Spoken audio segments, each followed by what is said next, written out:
Bismillah. Bismillah wa salatu wa salam ala rasulillah. Assalamu alaikum, guys. Welcome to the next segment in the intimacy conversation. We're on day 2. MashaAllah, we've had some really thought-provoking and interesting conversations so far. Our next guest is a brother, our first brother on the panel, mashallah. Those of you who are familiar with my channel, then you probably are familiar with our conversation in the marriage conversation. But I'm very pleased to welcome Brother Gabriel Romaani to the intimacy conversation. Brother, if you want to just get your video going, and then we can get you on here, inshallah. 1 minute. Get the recording up. Right, record to the cloud. Bismillah, assalamu alaikum wa rahmatullahi wa barakatuh, guys. Welcome to this session of the intimacy conversation. I have my brother Gabriel Romaani, who is going to be leading this session today, inshallah. And I am going to be handing over to him for him to tell you, if you don't know who he is, what he does. And then we're going to be talking about dealing with desires from, I'm sure, a very holistic perspective. Please feel free to put your questions. If you're a VIP, put your questions in the Zoom. If you're on YouTube, do put your questions in the chat. We will check through them, inshallah. But make the most of this opportunity to have our brother Gabriel Romaani speaking to us on this very important topic. So, brother, without any further ado, I will hand over to you, inshallah. Bismillah. Bismillah. Assalamu alaikum wa rahmatullahi wa barakatuh. Just want to make sure the voice is okay, right? Everything's fine?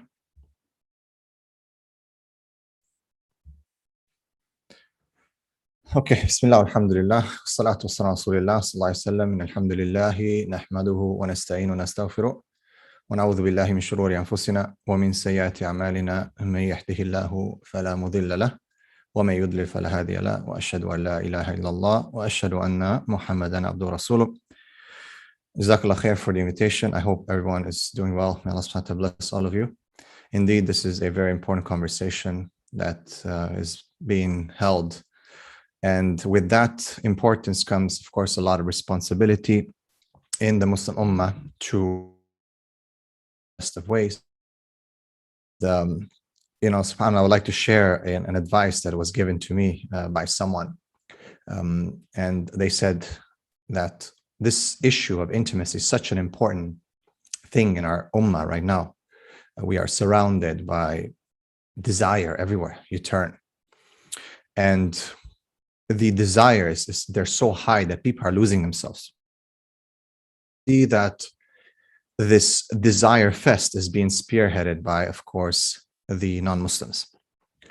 And if you think about it, they say that the fastest man to a ways, the fastest man's heart is through their belly, right? You feed them and you get to their heart. Well, that is not correct. The fastest way to a man's heart is through his desires or her desires. And Allah subhanahu wa ta'ala tells in the Quran something very interesting. Inna nafs rahima rabbi. Indeed, the nafs, it incites you to evil, except whom Allah subhanahu wa ta'ala saves from that or has mercy on that. This illa man rahima rabbi, this istithna, as we say in Arabic, in the Arabic language, it is an exception. And the ulama have what is the exception? Who is, for example, illa ibadallahi al-mukhlasin, when Allah subhanahu wa ta'ala tells us that the people will be misguided, except for the so-called al-ibad, or the righteous servants, al-mukhlasin. And again, the ulama of the mufassirin have commented, who are the mukhlasin? And they said, looking at the hadith and the Quran, that the mukhlasin are those that Allah subhanahu wa ta'ala himself has chosen to protect. Meaning, they are not left to just their nafs. Everyone else is kind of left with this imtihan, or this test in our life, to deal and struggle with our desire, right? قَدْ أَفْلَهَ مَنْ تَزَكَّى وَذَكَرَ اسْمَ رَبِّهِ فَصَلَّى قَدْ أَفْلَهَ مَنْ زَكَّاهَا وَقَدْ خَابَ مَنْ دَسَّاهَا. Allah subhanahu wa ta'ala tells in the Quran, Indeed, successfully he or she who purifies it, and the one who doesn't, who corrupts it, will fail. So Allah subhanahu wa ta'ala has selected a specific few to protect them. Like the Prophet sallallahu, he wanted to go before nubuwah, before revelation, to attend a party. In doing so, he told one of the shepherd boys to go, just wait for me, stay there, and I will, inshallah, come back. But he did not. And what happened, the Prophet ﷺ fell asleep. Allah caused him to allow him to go to this party.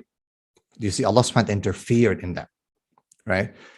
Of course, most people don't have that. Bismillah. I apologize. There seemed to be something like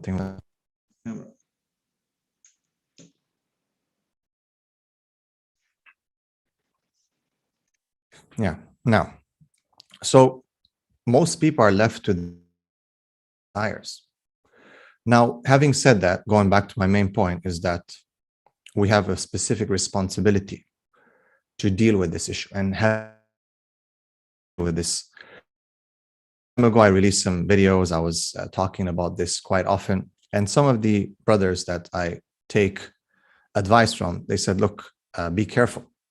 Right? They said, because this conversation go another way. It's easy to joke about it. It's easy to slip when you're talking about intimacy. Why? Because it's linked directly to your soul. It's linked directly to something that actually you like, actually something that you enjoy, right? Intimacy is something beautiful. It's something amazing. So it's linked to your desire, to your nafs, yet it's so easy to slip in. And that's why you see on desire, the nafs, and what's called the hawa. Allah subhanahu wa ta'ala says in the Quran, أَرَأَيْتَ الَّذِي مَنِ اتَّخَذَ إِلَهَهُ هَوَاهُ. Did you see the one who has taken as his God, his ilah, his desire, right? I mean, let's be honest. All of us have felt it. All of us has experienced it. And specifically when it comes to not food, water, this, that, talk about intimacy. When it comes to intimacy, the desire seems to be the most heightened. It seems to be the most powerful, the most driving, because it's linked to that innate fitra to be with someone, to be in love, to share that feeling, that desire, to procreate, to actually to make love, right? The Allah subhanahu wa ta'ala tells in the Quran, وَمِنْ آيَاتِهِ أَنْ خَلَقَ لَكُم مِّنْ أَنفُسِكُمْ أَزْوَاجًا لِتَسْكُنُوا إِلَيْهَا وَجَعَلَ بَيْنَكُم مَوَدَّةً وَرَحْمَةً. Allah says He has put between you mawadda, love. So the concept of love is that energy that creates life, actually, right? What comes out of making love? It comes life, because the woman gets pregnant, alhamdulillah, children, and so on. So, and Allah subhanahu wa ta'ala says, وَمِنْ آيَاتِهِ. Ayah is not just a Quranic verse. It is actually an evidence. It is a miracle. Indeed, intimacy is a miracle. What comes out of intimacy, out of making love, because now it's called sex. People easily throw the word out there, but it used to be called making love, because it's producing love. It's the energy that actually connects and gives that life. So it's so easy to slip when you're talking about it. It's so easy to joke. It's so easy to be inappropriate. It's so easy, even for Muslims, when they're talking in conferences as such, to become inappropriate, to joke. Not just that, to bring personal experiences sometimes into this discussion, which is a big nahi. It's a big forbidden thing. As the Prophet ﷺ told us in hadith, it's like a shaitan meeting with another shaitan on the path and telling him what he's done his thing with his lady shaitan, astaghfirullah, right? Its secrets of the bedroom should never be shared. However, having said that, if haya is maintained, if haya and decency, then of course academically we should be speaking about it. So I was advised, and I give the same advice to my brothers and sisters when they talk about it, especially when men and women talk together. A lot of people can say, yeah, but we did this, we did that. It's all about what we do today. In Islam, it's all about how we come back. And that's what coming back means, to make tawbah, to repent, to change our ways, that we always try to do better, right? It's not about judging someone or about thinking you're better than someone. It's about when someone points something out to you and there's an evidence for it, that you should consider, should be honest enough and sincere enough to say, you know what, I think this person is right. Especially when our ulama and when our scholars, when the people who have more knowledge than us, they give us the evidence. And it doesn't mean that they're restricting us. It means that they're redirecting us. So in doing so, I caution when we discuss about this topic, about the laughing and about the joking and about the, it just something that we have to be very careful so we don't slip and lose ourselves. Remember, intimacy is something that Allah subhanahu wa ta'ala, the Prophet when he talked to the Sahaba radiallahu anhum, the Sahaba were shocked because the Prophet said, you get rewarded for it. You get ajr. You get ajr for it. So the Prophet was not shy. He said, whoever is shy will not learn. He was not shy. Astaghfirullah. Let me rephrase that. He was not shy as in like he doesn't want to talk about this, like it was something taboo. Intimacy was not something taboo. Intimacy was not something taboo. Actually, in some of the ahadith, some interesting and funny words even are used when he's talking to Umar Khattab radiallahu anh, for example, when he's talking to one of the other Sahabas who his wife was complaining about intimacy. And the words, the Sahabi used, and the Prophet laughed. And Umar Khattab, when he described, so it's not like, that's it, we're closing the door. No, but we just have to be careful, especially when you're talking men and women, joking and so on. So the Prophet said, this gives you reward, but at the same time, he said to the Sahaba, when they were questioning, he said, Ya Rasulullah, how can we get ajr and reward? Meaning, when you're intimate, you're making love to your wife, you are basically being rewarded. You're getting ajr. The angels shy away, they move away, they do not record. There's a shyness. It's just something beautiful, something intimate that is only for the husband and the wife. So the Sahaba say, Ya Rasulullah, you're gonna get like rewarded. So the Prophet said, wouldn't you get punished if you do it in the wrong way? You see, it's like such a fine line. It's like you do it right and you get rewarded. You do it wrong or you engage in anything wrong, then you can get punished. So having said that, dealing with desire, this is one of the greatest, I would say, most important topics today. Why? Because it's linked to the fitra, to the soul. No one can deny that they have desire. No one. However, desire can be contained or it can be left to just roam around and do whatever a person wants. And that's why Allah says in the Quran, وَأَمَّا مَنْ خَافَ مَقَامَ رَبِّهِ جَنَّتَانِ. Whoever fears the meeting with his Lord will have.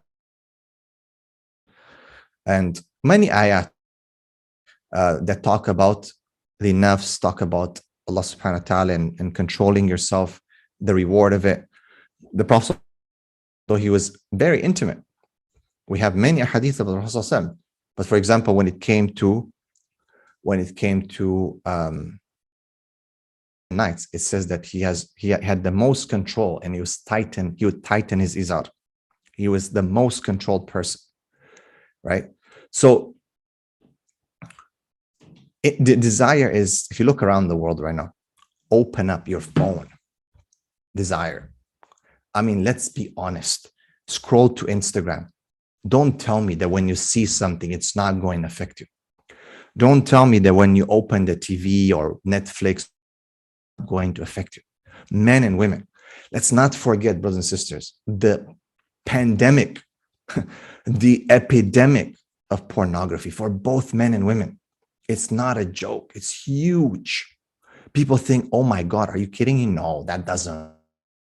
SubhanAllah. Yani we work, for example, in my Tazkiyah program, and we have a wing for brothers, a wing for sisters, and it's full. And yes, sisters are also caught by this because people think, no, sisters are very, very innocent. No, it's not like that. Everyone is touched by this. Desires with everyone. Men are foolish sometimes to think that women have no desire. You're wrong, man. It might be that they have even more desire than men sometimes, if a person understands their makeup.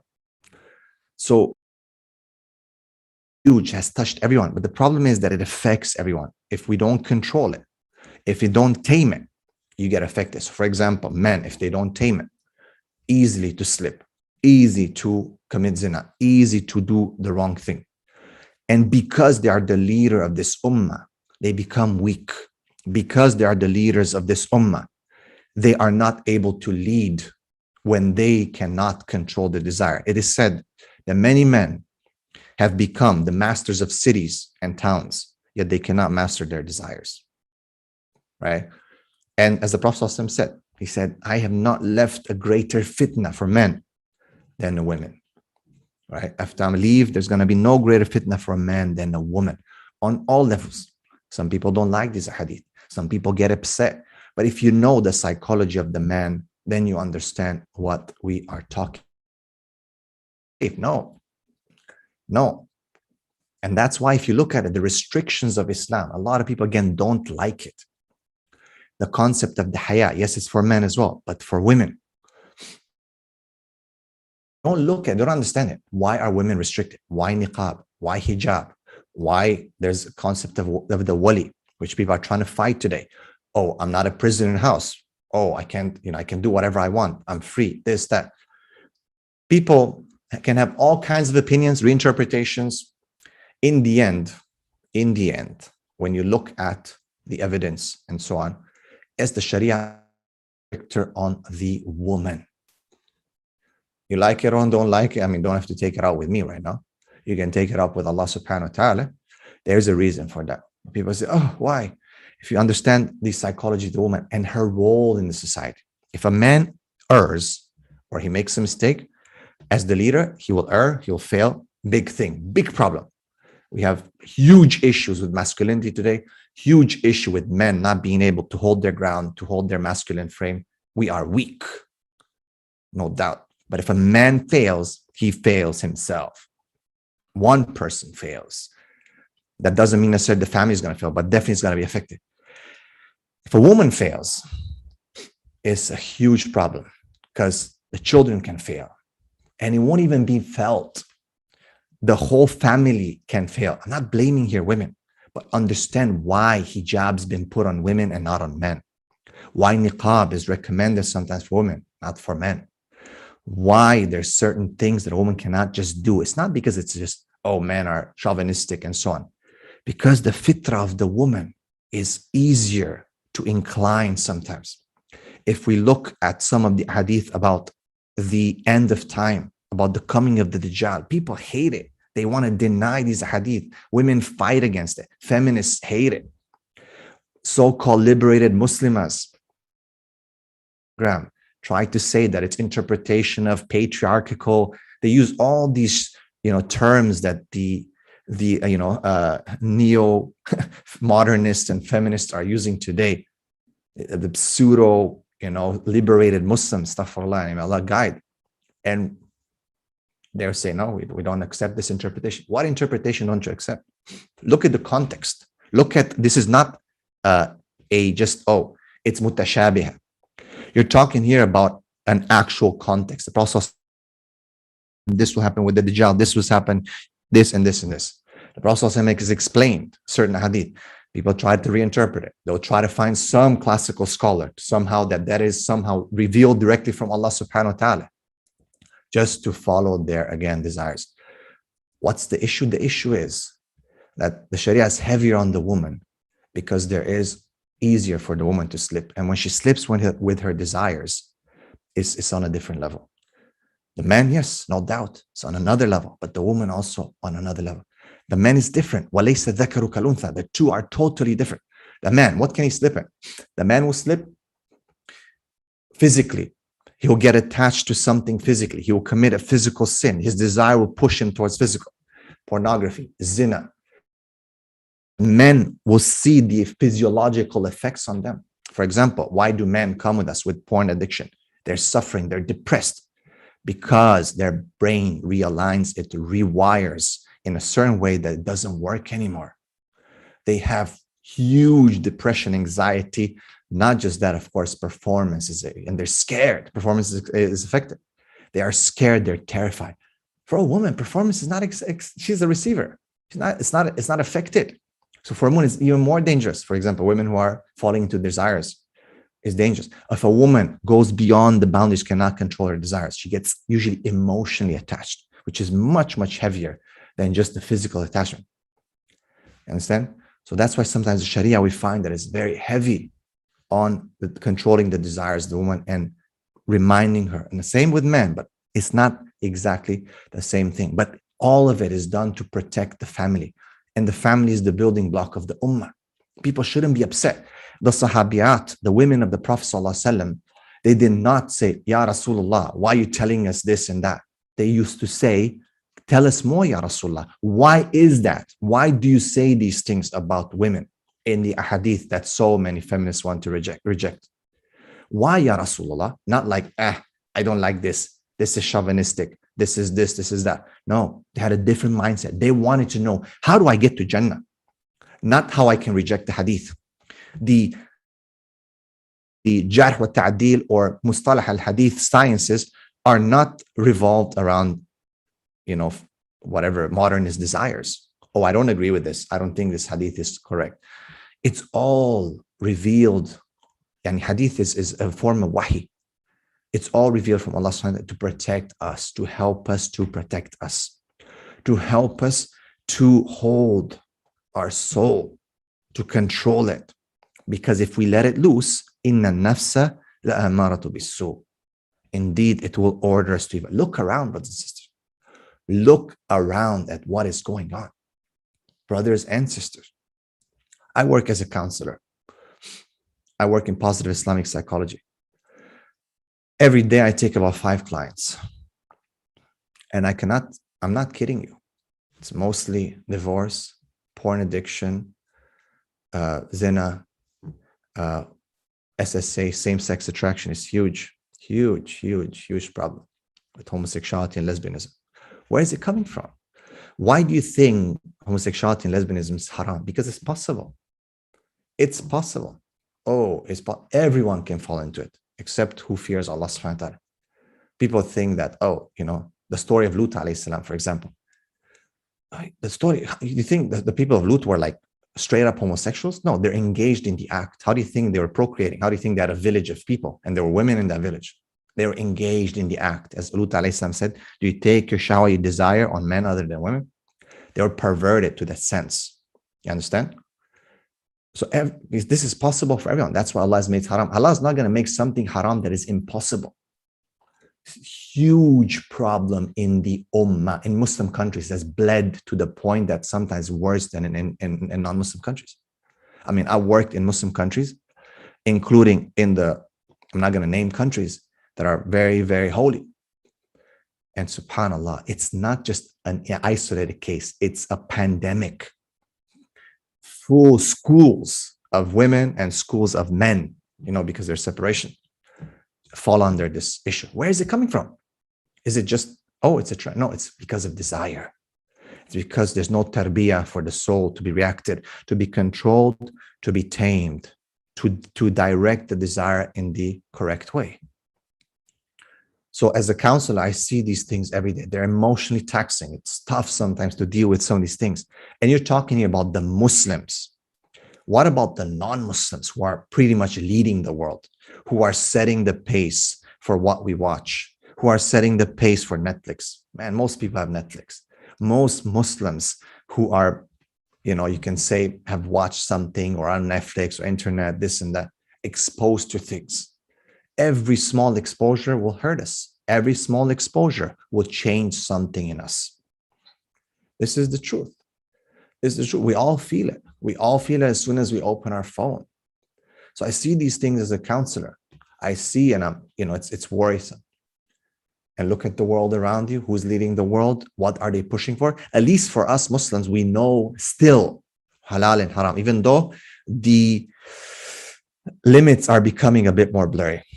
This is the reality. slowly, new people, new speakers are emerging with qualifications. Oh, so and so, doctor so and so, person so and so, sheikh so and so says this. Alhamdulillah, it's okay. There's an opinion there. And people are making it more and more blurry. Again, you don't understand. It's an issue of the nafs. It's one of the most dangerous things to play with. So we have to be careful. How do you protect your desire? How do you tame your desire? How do you hold your desire? Islam gives us that solution.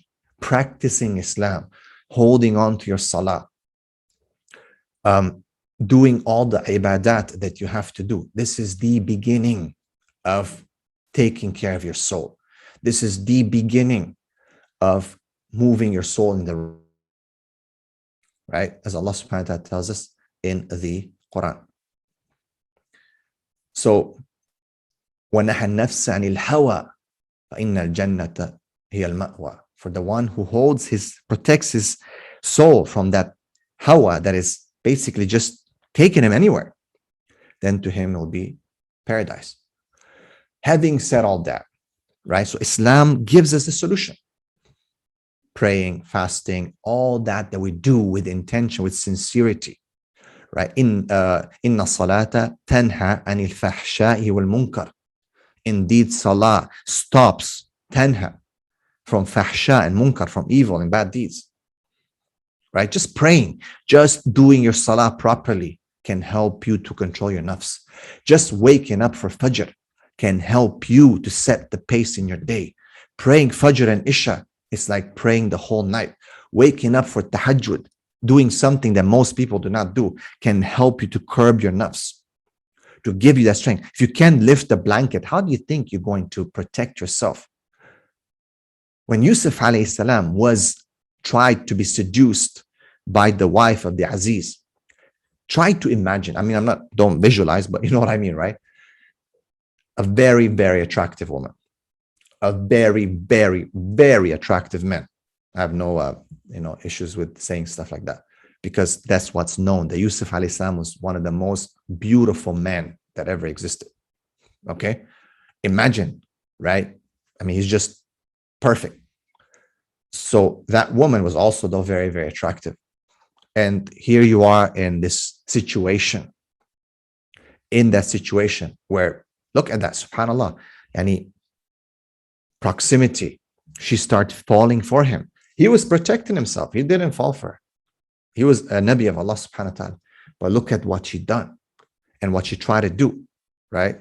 All that innocence is not there anymore, because the desire was just pushing her to the point that she's ripping his clothes off from the back, right? And not just that, it doesn't stop there, to the point that she calls women, and when they see him, I mean, imagine now, it's like you're surrounded by a bunch of women, they're cutting their fingers. Yes, indeed, that's how attracted they were to him. And people might not feel comfortable with that talk, but it's true. That's how nafs can push you to. Don't think that, oh, man, women don't have desire. Oh, man, whatever, have desire. No, both are tested with the same fitna, with the same issue. It's just that some people are oblivious to this thing. But what did Yusuf alayhi salam say? He said, قال ربي السجن أحب إلي. He said, oh my Lord, jail is more beloved to me. Interesting enough, some of the ulama say that after the Aziz died, some say that he married this woman in halal. Bismillah. Allahu alam, the authenticity is disputed. But in the end, when you give up something, Allah will give you something better. And this is one of probably the main points I talked about. Number one, about how important it is to have haya about this, not to fool around when we talk about this, to be as professional, academic as possible about this, especially when men and women are discussing the issue. Then I said how important it is to talk about this. Extremely, extremely important, because it's such a huge problem. It is the connecting bond. It is the glue. It is that spiritual love that Allah subhanahu wa ta'ala has used as an ayah, has used it as a miracle to show making love is a miracle, and the love, the energy creates life, right? So it's extremely important. It's no taboo. The Prophet ﷺ discussed it. The Prophet ﷺ talked about his Sahaba. He was asked questions about it. There is no taboo here about it, right? So we have to discuss it. It is ajr, and yet it can be a punishment if done in the wrong way. It is a huge fitna today on both men and women's side, male and female. It's a huge fitna for all of us. Huge, cannot be stated, enough how big it is. It is the fastest way to a person's heart, and also the fastest way to destroy a soul. It is definitely spearheaded, this movement of desire, hedonistic movement is spearheaded by the non-Muslims, and it is driven through the social media. It is driven through the Netflix, your movies, your music, everything around people. It takes one person in a school of girls or boys to just say, look what I have on my phone, check it out. It can be that first exposure. Pay attention for those who don't understand neuroscience and psychology or sexuality. It is that first exposure to something that can set the basis for your fantasies and your sexuality. And again, I want to say, and I know people hate me for this sometimes, especially on the woman's side, because the guy, he will look very visual. Even the women are visual, but the guy will try more physical. For the woman is here, the most evolved sexual organ you can say of a woman is her brain, it's her mind. And these people know, look, evidence for this. Just, you don't like it, what I say, I know, I understand. Look around. Who are they targeting the most? Where is the beauty industry? Where is the purchasing power in the world? With the women, man. Look, go to the mall. Who's hypersexualized? Women hypersexualize each other. Women check out, you name it.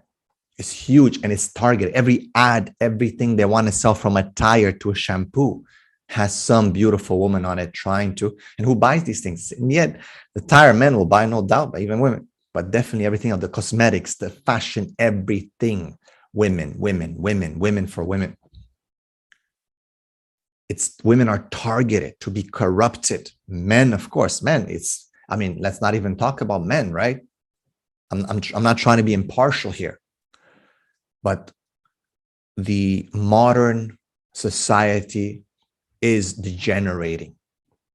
And how is it happening? Through the desires, especially sexual, intimate desires, right? So that was my other point. Then I said, as for the solution that Islam gives, is about targeting the soul through prayer, through following Islam, through actual, just the basics of Islam, just doing Islam will protect you. Just your salah will protect you from and curb your soul, right?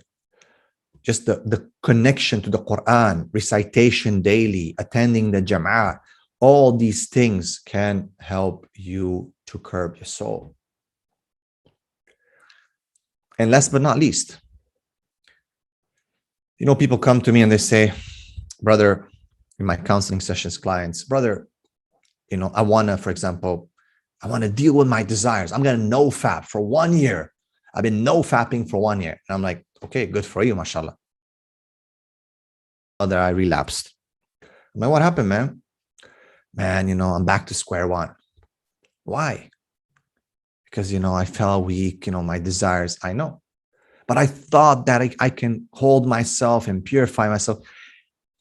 Asceticism is not the end solution. Yes, there's been some Sahaba, few. There's been some people of the Tabi'een who are ascetic, few, who didn't marry, for example, who are very, very just away from that, few.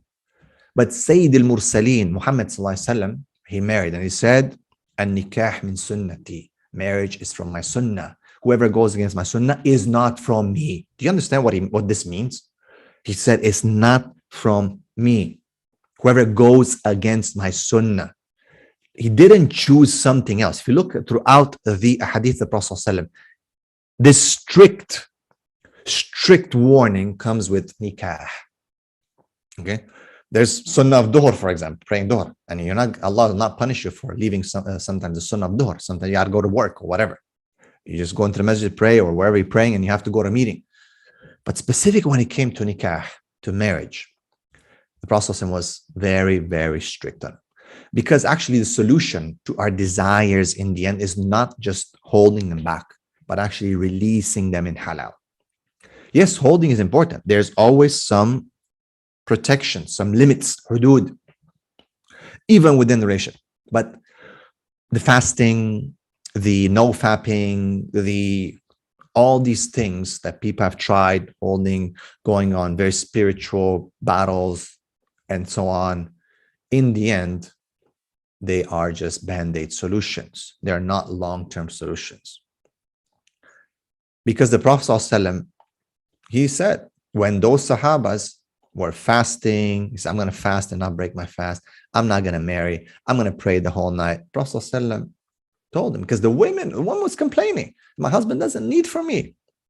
When the Sahaba came to her house, saw her so not proper, what's going on? Say, my husband he doesn't have any need for me, man. There's no need for me. He came and told the Prophet ﷺ, look what they're doing. And he said, no, this is not from me. I don't do these things. I marry. I fast and break my fast. And I sleep and pray qiyam. Whoever goes against this is not from me. Understand? So the real way, the correct way to fully contain your desires is to express your desires in a halal way, to get married, to enjoy, because you're getting actually rewarded. So someone would think that, oh, you have some monk type of philosophy now that Gabriel Romaani is going to give us. You have to go to some mountain and fast for like 2 years and no fap. A lot of people have done all kinds of stuff. In the end, they fall. Why? Because it's not the sunnah of the Prophet ﷺ. Don't try to invent things. In the end, the best way to curb your soul, to contain and control your desires, is by releasing your desires in a halal manner. And the Prophet ﷺ did that. And we have no shame. I remember, this guy came to me one time and he was like, oh, your Prophet said that حُبِّبْ عَلَيَّ مِن دُنْيَاكُمُ الطِّيبُ وَالنِّسَاءُ has been made beloved to me from your dunya, women and perfume. I said, oh, man, we're proud of that. He's not, of course we're happy with that. What do you want him to, with everything that's going on today, man, alhamdulillah, we're very happy with that. Like, what do you think? I'm going to get upset or something if the Prophet ﷺ loved women? Of course he loved women. Alhamdulillah, man. That's why I say, even today, subhanAllah, with today's parents come to me, brother, my son, I think he likes a girl. I'm like, alhamdulillah, it's a girl. Don't worry, we can work with it, inshallah. We'll fix it, inshallah. Bi-idhnillahi ta'ala. You know what I mean? So the best way to control your desires is through halal. And within the halal, there's a lot that can be done. Now, I haven't listened to all the things, but I do want to caution here, people. There's a limit on everything. And the Prophet said, al-halal bayin wal-haram bayin. There's a limit. There's difference of opinion on certain things, no doubt. Don't push your own desires onto people, even if you find that there's a difference of opinion on something. We have to remind ourselves of that. I've seen now all these coaches coming up, a lot of coaches coming up, a lot of counselors coming up. Everyone qualifies to be a counselor now. Everyone has a TikTok, Instagram account. Everyone is now somehow qualified and does coaching and counseling. But I've seen a few people, subhanAllah, I'm very sad to see, talking about all kinds of things that go, I would say they will destroy certain things within a husband and wife.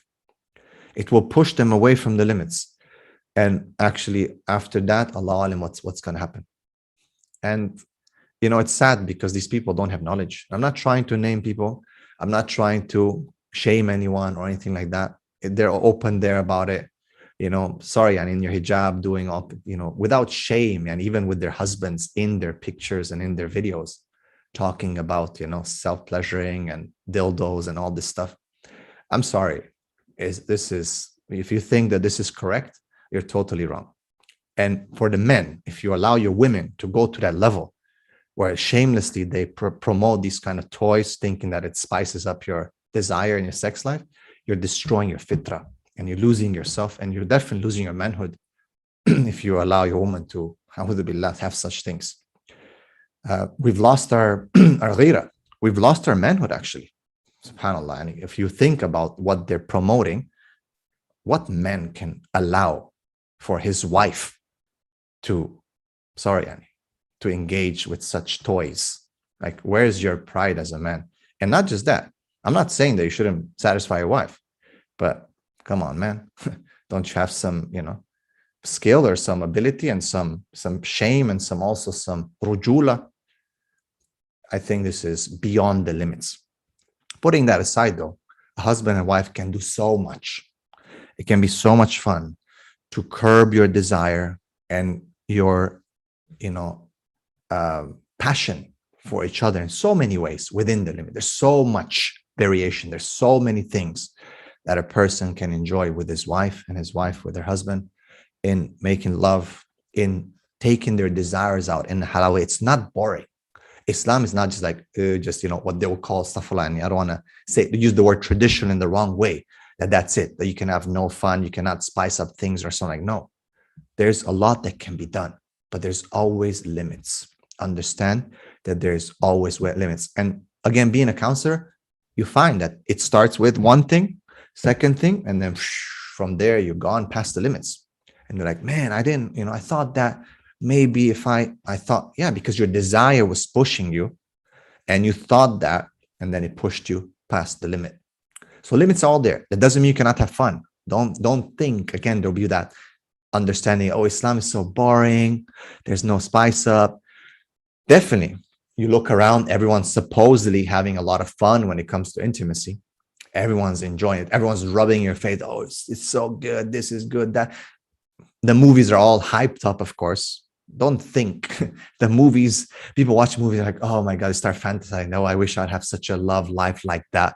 You're kidding me? This is all cut action. Hello, light this way, light that way. That's how it works. Okay, you have the person needs to understand that they make it in such a way. They make it in such a way that it does bring and arouse desire into you. The lights, the ambience, the music, the way they're doing things. And people are like, oh man, it's so nice because it works here.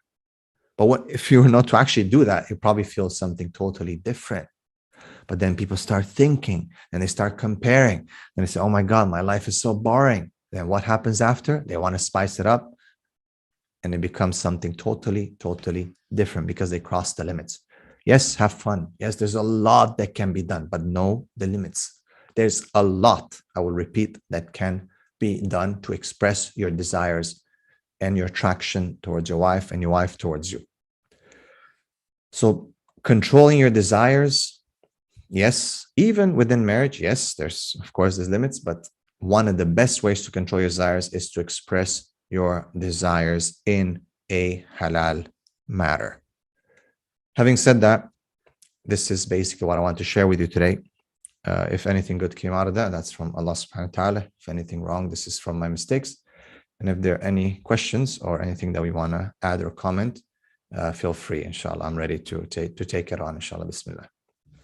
Assalamu alaikum, brother. jazakAllahu khair for that really important reminder. Barakallahu feek. There are a ton of questions in the chat. So if you could address as many of them as possible, we would be very grateful. But those are questions that came in from people who signed up for the conference. And most of them, I think, are suitable for you to answer in this conversation, inshallah. So if you could answer as many of them as possible, I know that the viewers will be very appreciative, bi'idhnillah. Okay. So first question is, what's your advice from men who have more desire than their wives and wives who desires more than their husbands? Okay, that's a very, very good question. I just had it with a great sheikh a couple of days ago about this. Should this be part of the vetting? is this appropriate for someone who might have desire, especially, for example, if they've been married before? Because it becomes a fitna. Wallahi, it's a huge fitna from the cases that I take, where how many women will come and be like, my husband just, it's not there. I mean, I have a lot of desire, he can't do it. And I'm suffering. And I am basically, my mind now starts shifting. The shaitan is playing with it. Of course, the typical answer will be, and if you're Allah, fast, be careful, have taqwa. Of course. And this is what we should do, right? I always say Islam teaches us what we should do, and then what happens if we cannot do. So it is a very sensitive question because it can go on both sides. Sometimes the man has more desire. For the man, there's an avenue. That is, he can marry again. If he has more desire, his wife cannot meet his needs. Sadly, men go to haram. Okay, sorry, and I'm just going to be straightforward. Massage parlors, prostitution, escorts, pornography, definitely pornography. Even if not going to go all the way to commit zina, most men will be engaged in pornography. I mean, I don't know if, people have not been touched by this. This is what it is. But men have at least a halal way. They can marry. Oh, brother, but what? But what? Who matters more, Allah or what the people say? Because in the end, people are gonna still do it. And sadly, there's some women, astaghfirullah, in some cultures who say, I don't care if my husband watches porn. I don't care if my husband even goes to a prostitute once in a while. I don't want any of this marriage stuff. I mean, I've heard it from people's mouths, not one. I've heard it where women will say, it's okay if my wife if my husband once in a while has his thing here and there, at the massage parlor or whatever. Are you kidding me? Are you joking? Right? So it's a huge problem. So for the man, there's no excuse. I'm sorry. There's just no excuse. And I'll be very straightforward about that. You have no excuse to go into haram because you have an avenue. Allah is giving you an avenue. Because yes, indeed, men are about frequency mostly, usually. A lot of desire, a lot of frequency. And sometimes women cannot. And that's why polygyny is a solution. I've always said that. Done properly, correctly, is a solution. Allah doesn't leave us unaddressed here. So for men, there's just no excuse. And we're just simping out if we're just messing about and disobeying Allah subhanahu wa ta'ala. That is clear. When it comes to women, it's a problem. Because for women, it's more about the quality. Not necessarily it's about sometimes the quantity, no doubt. No doubt that women can have more quantity than men. I mean, they're receivers. That's, again, people probably are oblivious to this, to the makeup, the psychology and sexuality of the woman, because it's been covered and shamed and shaded by Judeo-Christian tradition. Okay, with everything, where women are just for God's sake, the female orgasm was a myth. The female soul actually was a myth, if you want to think about it, in the Catholic Church for many centuries. So forget about the female orgasm. The female soul was disputed whether women actually have a soul. Putting that aside, for anyone who understands female psychology and sexuality, yes, women have desire, a lot of desire as well, sometimes more than men. So what does a woman do? Because she can't just go marry another husband. There's just no way. Khalas, that's it. So actually, believe it or not, a lot of the ulama have been dealing with this case. A lot of the fuqaha and the qadis have been dealing with some of these cases. And obviously, communication is very important, first and foremost, between a couple. They have to talk, they have to express. Women, sometimes they fear, and rightly so, because they'll be shamed. One of the worst things a man can do is to shame his wife for her desires, as long as she doesn't commit sin, or just to talk about how she feels. But most men cannot handle that. Most men are not mature enough to have that conversation. They get insecure. They run with their, like the tail between their legs. I mean, it's okay for a man to be like, oh, I have desire. Oh, I have a lot of things. When a woman will say that, because obviously a woman is expected to have more haya. But the thing is, if a couple understand each other, they love each other, they have good communication, it should be safe for a woman to express her emotions or feelings, right? There's of course limits to everything, but if a couple reaches that comfort level and they can communicate, it's better than just holding it back. Yeah, you can fast, and for some it really works. Yes, you can pray and make dua, and for some it actually that's the best thing you can do. right? To hold your nafs and to wait for Jannah. But for some, it doesn't work. And it happened during the time of the Prophet, and there was cases where women have complained to the Prophet about not being satisfied by their husbands. I know one very specific case. Okay. And the woman was very harsh in what she said. Okay. So here we see the Prophet receiving some of these questions and complaints. And to be honest, as I said, like the fuqaha, they deal with these cases. So yes, if the woman can help herself to fast, to this and that, is good. But if the woman can communicate, and I would say, personally, what I know from what I've studied and dealing with the cases and talking with so many professionals, I think that if communication is open and there's no shaming, it's a huge one. It's a huge one. It goes on both sides. Women will shame men as well. But I think women are just sometimes like, they know, okay, guys just have desire. They're polygynous, right? A woman can handle it much easier. For the guy, he gets very insecure. He just gets very confused, very doubtful, and so on. But communicating, if the man is mature, he has confidence, and he can have that discussion. He can learn about his wife's desires and please her. It's not that difficult, guys. Actually, it's not. It is complex. I would say it is complex, a very complex mechanism, no doubt. I mean, subhanallah, subhanal Haleh. It's not that difficult. It's not that difficult. If you just listen, because, hey, they know best what they want. Trust me, they do. Trust me. Okay. I'm not going to even, to talk about, female sexuality and what women want. It's another lecture.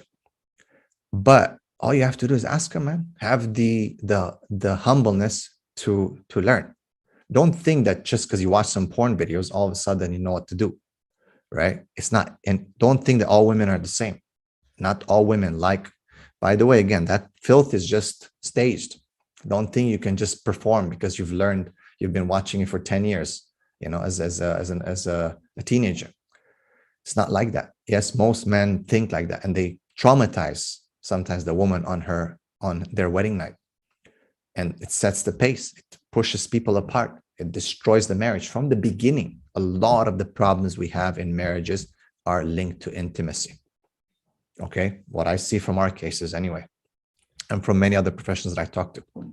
So if the man has the maturity, the mindset, okay, he's not weak and scared. Oh my God, all of a sudden I'm insecure, and can listen to his wife. She can tell him some of the things that she likes and that will please her, and their intimate life can become much, much, much better. Again, complex system and mechanism, very complex, subhanAllah, yet not difficult to do. You just have to have the confidence and the ability to learn and to understand. And remember, you're a qawwam. And that's why even some of the Sahaba and Tabi'een would say stuff like, because you're a qawwam, even that you have to provide. Now, it's not just about a roof over a woman's head and the clothes and food. It's that you have to also provide that satisfaction. Because for a woman, people think again, oh, brother, I think you're wrong. No, intimacy is probably one of the most important things. Okay. It's a way that for men as well, the way they express their love. But I think for women, it goes beyond sometimes just the actual act. It is very important, the connection and so on. And there's a specific way that she connects. It's not just one way. For men, it's a bit easier. Not all men are just that easy to connect. But for men, it's a bit easier. It's much easier to satisfy a man. But for a woman, men think that it's just, I'm going to perform this act. I'm so, good. I'm just, wow, look at me. I'm muscular. I look good, this and that. That's it. No, it doesn't work like that. It goes beyond that. It works on an emotional level for a woman. It works here. It starts from here. Everything, the connection has to be there for her to fully engage. And if you don't ask and bother to understand, she probably won't tell you, because she doesn't want to shame you, doesn't want to make you feel guilty. She's probably going to close down. And I tell you, mark my words, you have 1 or 2 chances as a man in your life with your wife to actually open up and understand what's here and understand what she wants and what's her desire. And if you don't play your cards properly, she's never going to open up to you again. If you shame her, or you make her feel like, oh my God, he's going to judge me, or he's going to think I'm a bad woman or an easy woman or something, you're done. You're never going to get in there again. Trust me, man. You're never going to get in there again. And you're going to live a life just wondering what the heck she's thinking about, what's going on. And she's not going to tell you, not satisfying till 10, 15, 20 years, maybe, and the marriage is falling apart. Then they come to us for counseling and say, well, we're suffering. We hate each other. We haven't slept in the same bed for 15 years. Okay. Some, since they consummated marriage, they haven't slept in the same bed. And you ask him, so what's going on? How's intimacy? What's happening? It's non-existent. Why? Then you get to uncover all the problems. So this is very important. And last but not least, subhanAllah, some of the fuqaha have dealt with cases as such. And as I said, a man is responsible for that as well. Like, you have to. Now, of course, some women are just, it's a different story. So it's not just black and white like that, just cut clear, but definitely can be worked with the way I said, inshallah. How do I deal with a husband who's a good man, provider, but there's no intimacy, emotionally or physically? You have to define what's a good man, right? I think that's sometimes the problem, that women are not attracted to very good men. I think what means today, in a good sense, good man, is that he's just very agreeable and he's just an yes ma'am, nice guy, Mr. Nice Guy. Women, they want a man who has good values, good morals, but they want a strong man. And they don't want a toxic man who's a bad man. They want a strong man. It's different. Again, people, you have red pill movement talking about men, right? Then you have like this neo feminist movement who's talking about guys should be more feminine and more in touch with their femininity, and I don't know, go do ballet or something like that. It's wrong. You need a strong man, but a man who has values, a man who has a mission, a man who has morals, ethics, who fears Allah subhanahu wa ta'ala, but at the same time, he knows what he wants. He's assertive. And strength in a man actually is, his ability to be strong is linked to his intimacy, his testosterone level. If he's a guy who's stuck in traffic every day, 2-3 hours, who has a belly and has lost most of his hair by his mid-30s or before that, definitely is not going to be an intimate person. They don't have the ability. Sadly, what can you do? Is the truth. The whole system works against men. It's meant to emasculate men. From the education, like sitting on a chair for too long, it destroys a man. There's no active learning. Women do much better. It's much easier for men. It's just the way they're created. They can be more sedimentary. I'm not insulting you sisters. It's just the truth. Men they want to jump. I was a grade school teacher many years ago, and I couldn't keep those kids, man, those little buggers, they couldn't, just sit in one place. And I realized, I said, looking at the psychology, you can't. They have too much energy. So I would, every 10-15 minutes, would just pull the tables and just fight or play soccer or football, whatever, in the class, and make noise. And principal would come and, get me in trouble, and put the desk together and teach another 10-15 minutes. And then again, we would go and play football, and they would learn. And guess what? They would learn, right? The food that we eat is emasculating us. The lifestyle is emasculating us. Most guys don't have time to do anything. Most guys spend too much time around women. They don't have a brotherhood. What support do men turn to? Where do men do manly things? And then women wonder why they're not want to do intimacy, because they don't have the ability. It's dying out. There's no testosterone. The hormones are messed up. Mechanism doesn't work. It's the reality. A man, when he, for example, just go and spend 1 month training at least 3 times a week, lifting heavy and fighting with another man, just jujitsu, punch him, whatever, okay, I'm not talking about face or whatever. I know people are sensitive.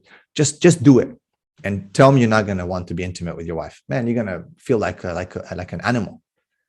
You know what I mean? It's just true. It's linked. A man's strength and power, his even aggressiveness that needs to be controlled, is linked to his performance and his libido and his strength when it comes to bed. 100%.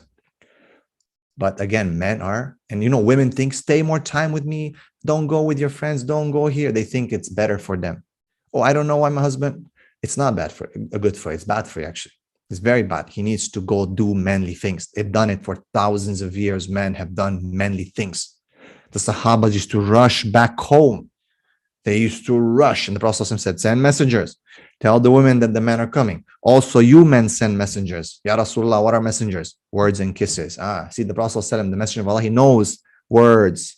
Women like to hear things. Okay? Women like to hear things. Word porn. It is what it is. Okay? These are the and kisses. Foreplay. The Prophet knew that. He knows. He's the Messenger of Allah. He's been, sent by the one who created women. You know what I'm saying? So it's very important. The Sahabas were coming. You think, man, these guys were beasts, mashallah, Allahu Akbar. People came from war. You cannot compare the testosterone levels of some of the Sahabas with what we have today. I don't care how you look and muscles and this and that and blah, blah, blah. In the end, it's here. All right. And you can do something about it. That's the thing. That's the good thing. So if you, sister, if this is a question probably from a sister, get your husband a gym membership. Get your husband a martial arts membership. Let him go do a cryotherapy. Go, 4 degrees cold water for 10 minutes, 2-3 times a week. See what happens. Give him some vitamins, okay? Buy from iherb.com, okay, Tongat Ali, 400 milligrams, frees up testosterone. I've discovered this herb in Malaysia, in my time in Malaysia. The locals were using it. Dr. Huberman talks about this in Huberman Lab. He's a neuroscientist. 400 milligrams per day, Tongat Ali. This works wonders for men. SubhanAllah, I recommend it 100%. And other things, if people need to talk, they can get to me. I'll advise them what they take. Vitamins, vitamin C, vitamin D on a daily basis. Now, 1,000 milligrams of vitamin C, you should take about 4,000 to 5,000, even 7,000 sometimes. People play around. They don't understand their intake. Forget about these, whatever. People are taking all kinds of weird stuff today, from these stores and thinking they're bulking up. It's all fake. All these guys with their big muscles in the gyms, it's all fake. A lot of it, not all of it. My brother who passed away, okay, at 39, he was a fitness trainer for Gold's Gym, one of the greatest gyms, biggest gyms. And he was telling me, Gabriel, all these guys are juicing up, man. Don't think that their muscles are just like that. You want to really build muscle, you got to work really hard, man. It's not just like that. All these guys, they're just juicing up. And he himself, may Allah subhanahu wa ta'ala forgive me for not being able to guide him to. But he himself passed at 39 because he was juicing. He was doing steroids because men are insecure. They want to have big muscles. They want to bump. All these guys appearing on Instagram, flexing all the time and this and that. It's you don't know what's going on in behind. I've seen it. But there are things you can do as a man. Okay, there's things you can do as a man to change that. And the wives just sometimes have to just say, hey, look, I've heard this lecture. I think it's important. But again, see communication, right? Women are scared to communicate because the guy is going to be like, oh, you're a bad woman now. If you're telling me to lose some weight or look better. And I think this is not good. And that's why I work with men a lot. Women don't like me. They just say, oh, this guy's always hating on women. He's talking about women. No, I talk about men. I tell men to man up. And then women to, when it's fair to talk to women, I talk to women. When it's fair to talk to men, I talk to men. Both sides are not happy. It doesn't matter. I don't care. It's not a big deal. But just listen at least. Pay attention to what I say. Consider it. It might help you. I don't know. Now, is masturbation impermissible for women? Not with porn. What is the proof? What are the negative effects of those who are not married? What if this is your alternative to zina? Okay. There's a question right there. So yes, masturbation is impermissible. And the proof for that is the Prophet said that some people come on Day of Judgment with their hands pregnant. So that is one of the hadith. Okay, people can dispute and some of the scholars have discussed. But look, in the end, it is, the hadith is there. The Prophet also said the zina of the hand, the zina of the eye, the zina of the hand, the zina of the eye. Okay. And of course, not even too much people don't even use their hands anymore. Like it goes into, as I told you, women are talking about all kinds of stuff, and it's shameful because it's hijabi women who are on these Instagram accounts claiming that they're counselors and sexual therapists, telling women how to lose their own virginity, preparing for marriage, supposedly. And please, please, please, for God's sake, sisters, stay away from that. Please, for God's sake. Okay, there's a reason why Allah created you the way you are. There's a reason why it's called consummation of marriage. Yes, even the pain and problems and this and that, there's a reason. Let's work on the night of marriage as opposed to losing your virginity before your marriage because of these sister counselors. Please be careful, for God's sake. So it is impermissible, not with porn. Yeah, of course, obviously, porn is haram. That's the proof. God, this, I don't know why my camera is acting up. What am I doing today? What are negative effects for women, anyway, is they're a bit, I think they're deeper, because the woman creates images in her mind more than men. Women can construct certain fantasies much more complex than men. And once she gets married, it affects the dopamine threshold. It will push it much higher. So her husband will have a very hard time to satisfy her. And she's going to probably have to think about these things that she's seen. And we've dealt with clients like that, who are basically not able to enjoy intimacy anymore because they were, especially see with the guys, they'll have either erectile dysfunction or performance anxiety or premature ejaculation. So then they get scared from masturbation and pornography. Like, man, we need to fix this because I don't want to be ashamed on my marriage night. For women, there's no physiological immediate evidence that something is wrong. And another proof is that the brain changes is the genres of porn that women watch, or the things, let's say even they don't watch, let's say that they just think about stuff. Because you can't just, if you look at female psychology and the sexuality, it doesn't work. Even if they're not watching something, they're thinking of something. That's almost 100% sure. It can be many, many weird things. I'm not going to get into it. Okay. There's a lot of studies on this, but that is the reality. So what happens is, even if you're not watching, you're thinking, your brain cannot process that information anymore. It needs to push something more. So you're going to have to think about something else, or it becomes more advanced. What happens is when you actually get married and you have intimacy, you're not going to be able to actually climax. It's going to be very difficult. It's going to be very, very difficult. So it can really have a huge effect on a woman. Again, women, there's no noticeable problem right away. So that's why a lot of times it's even more dangerous for women, because they don't actually notice, hey, there's no problem. I don't have an issue. I can just keep going.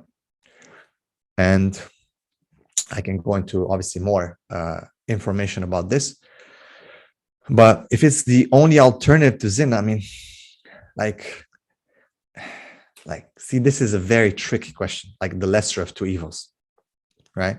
If a person really feels like, okay, someone is like, you're so close to committing zina, very, very close, then it is, obviously it's a sin, but it is the lesser of two evils, no doubt about it. But you see, a lot of times when people ask these questions, it's almost like a trick question. So they can justify to themselves to continue what they are, because only you know if you're really, really close to zina.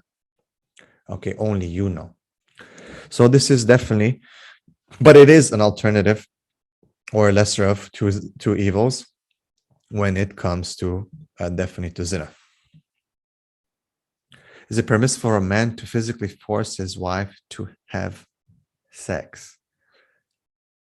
Why would he force his wife to have sex? Like that's I know people talk about this whole called rape, and even some brothers have commented on this. Why would you even reach to that point? Like, why would you reach to the point where you have to force your wife? There's a huge problem then. There's huge problems. Come see me, please, if you have that issue. If spouse is kissing with tongues permissible? Very much permissible. It's very nice to actually do that. Permissible, yes. Is it advised to bring your wife to climax first? Is there any advice, Islamic advice? Yes, it is advised to bring your wife to climax first, if possible. One of the evidence that's used is idfa billati hiya ahsan. Give more than what you receive, basically, or do ihsan, right? So, and of course, it's known that it takes more time, and so yeah, that is something that it is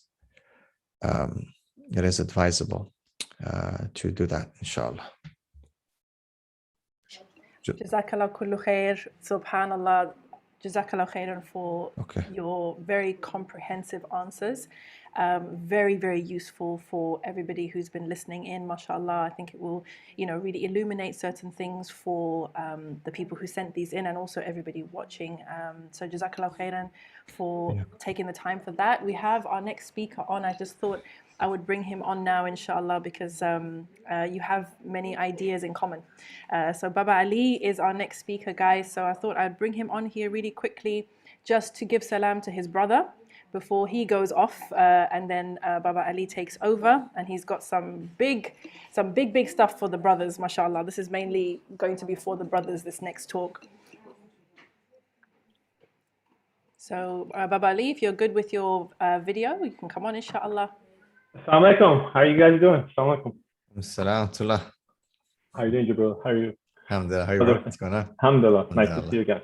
Nice to see you, Akhi. So I'm really excited to have the two of you on the screen at the same time on our channel. Alhamdulillah, I've had two very, very good conversations with you for the marriage conversation, and I know they won't be the last, bi'idhnillah.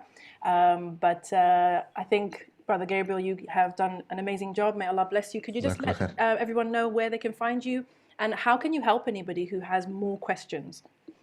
Okay, so inshallah you can check just Gabriel Romaani, Google it, you find my Instagram or you find my YouTube channel, but mostly Instagram. And also if you just type out Romaani, you'll find our counseling links on our YouTube videos. And we have a great team. There's female counselors as well, male counselors, combined experience of over 100 years, mashallah, in counseling and psychology. So anyone needs pretty much any help, from anxiety to depression to intimacy issues, pre-marriage, post-marriage counseling, anything, inshallah, even fatawas and issues of deen and fiqh, finances, fitness. Alhamdulillah, we cover all the parenting, education. So you can find me, just search my name, Gabriel Romaani. You'll find my YouTube videos, you'll find my Instagram, and in the descriptions, all the links are there for all our services, inshallah.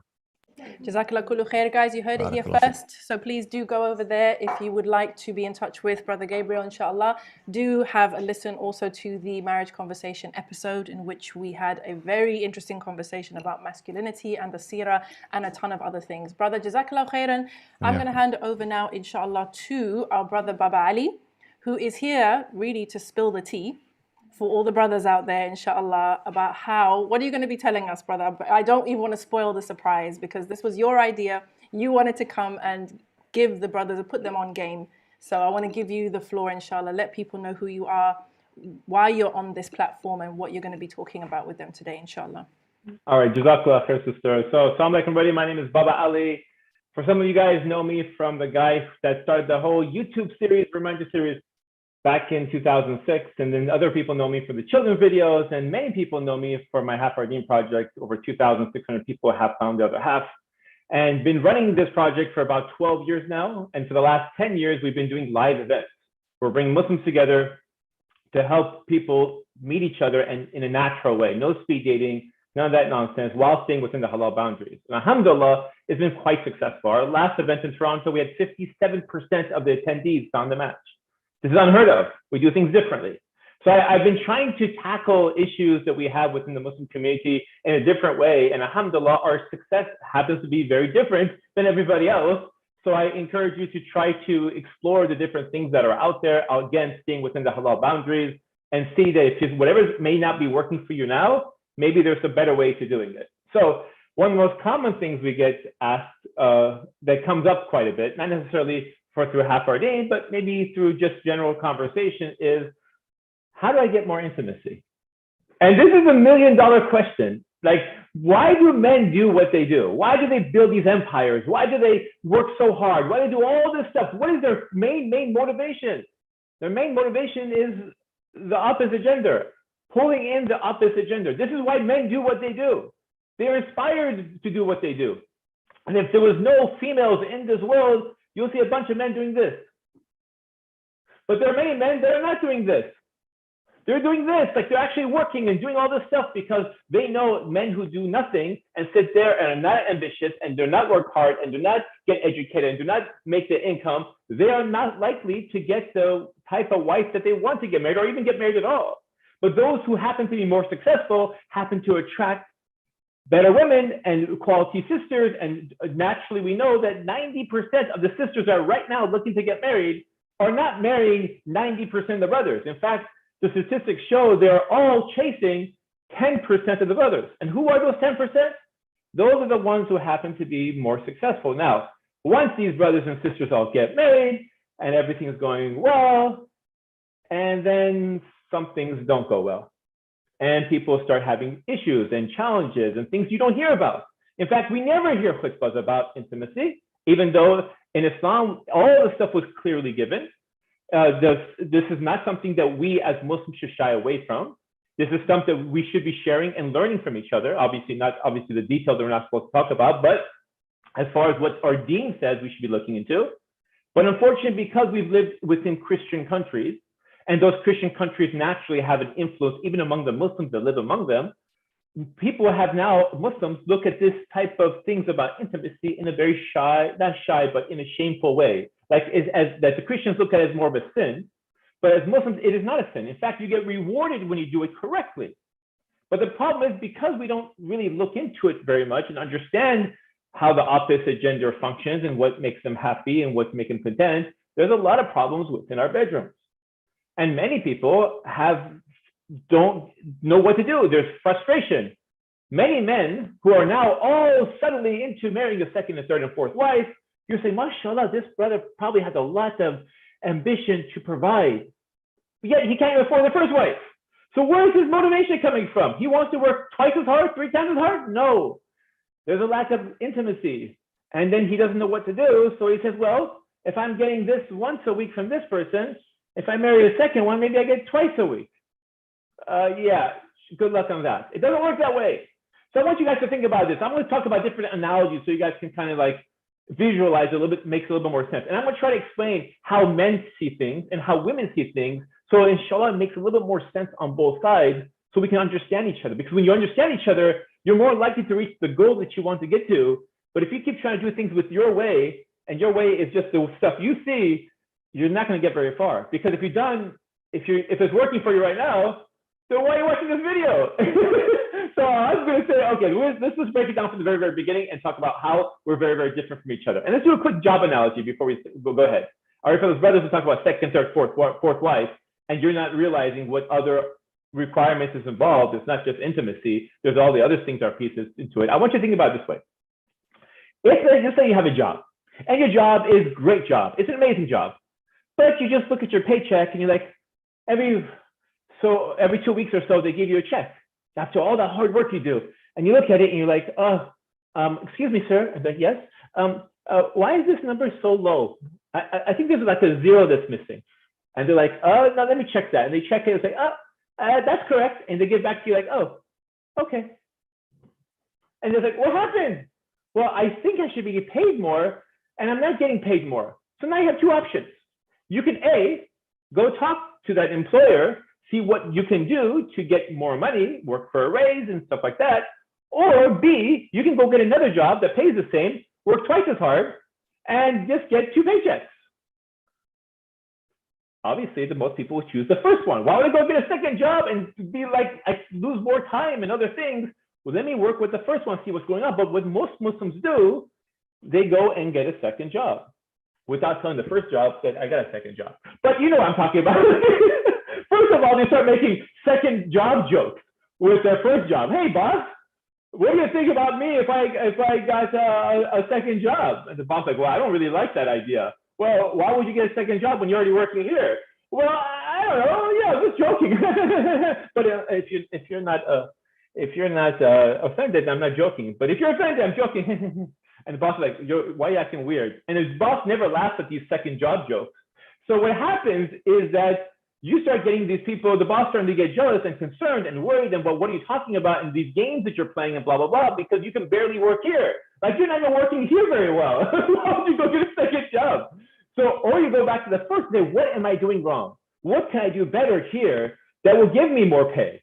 Because there's often times if you can do stuff that's better for your employer, and obviously your wife is not your employer, but you know I'm using an analogy, but in this situation, you're more likely to get paid more. And this is the angle that most people don't look at. So what's going on? What's wrong? Well, the first thing I do is understand how an employer thinks versus how an employee thinks, right? Again, we're using a job analogy, but we're really talking about intimacy. So the little kids are sitting in the room, they're walking around, Mama, Baba, what is Baba Ali talking about? Something about jobs, kids. Don't worry about it. Just keep playing with your toys. Okay, so going back to this again, let's talk about how each side looks at intimacy, all right? So let's just imagine this. Imagine a cup of water. And by the way, when we learn this stuff, it'll help you a lot when it comes to dealing with the opposite gender, when you're coming with your wife or with your husband, trying to get them to come to the world that you're trying to see the world in your lenses, inshallah. So let's imagine 2 cups of water, all right? When the cups of water are full, your spouse, male or female, would want to be intimate. All you have to do is fill up the cup. So the first question you're asking me, Baba Ali, how do I fill up the cup? Easy. For the men, guys, you know your cup is like a faucet. It's turned on. It's drip, drip, drip, drip, drip, drip. Some people's is fast. It's going, and some people are it's like sweating, right? So that faucet's getting, that cup is getting full, right? As the cup gets full, now you're hungry and you have that urge of intimacy and the craving for intimacy, and then that's it, right? And that's easy. For sisters, oh, how do I get my husband to be more intimate? It's much easier for the sisters to get the men versus the vice versa, even though both sides sometimes have issues, but generally, it's easier because men have that faucet open. And for sisters, let me explain how for men it works. It works very similar to the hunger. Like you normally get hungry, right? And as soon as you're like, imagine during Ramadan, and you're getting like the whole day, you haven't eaten food, and all you can think about is food. And you're thinking about food everywhere, and everything starts smelling like food. And throughout today, you probably haven't smelled too much food, but if this was during Ramadan and you haven't eaten the whole day, you're like, someone's making chicken with biryani and potatoes?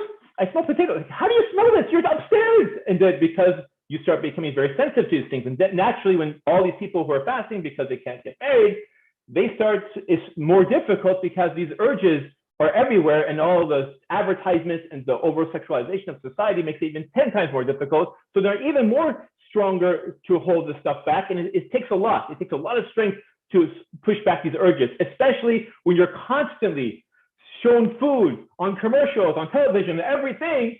And when it comes for iftar time, there is no iftar time. So you don't know when iftar is going to be, right?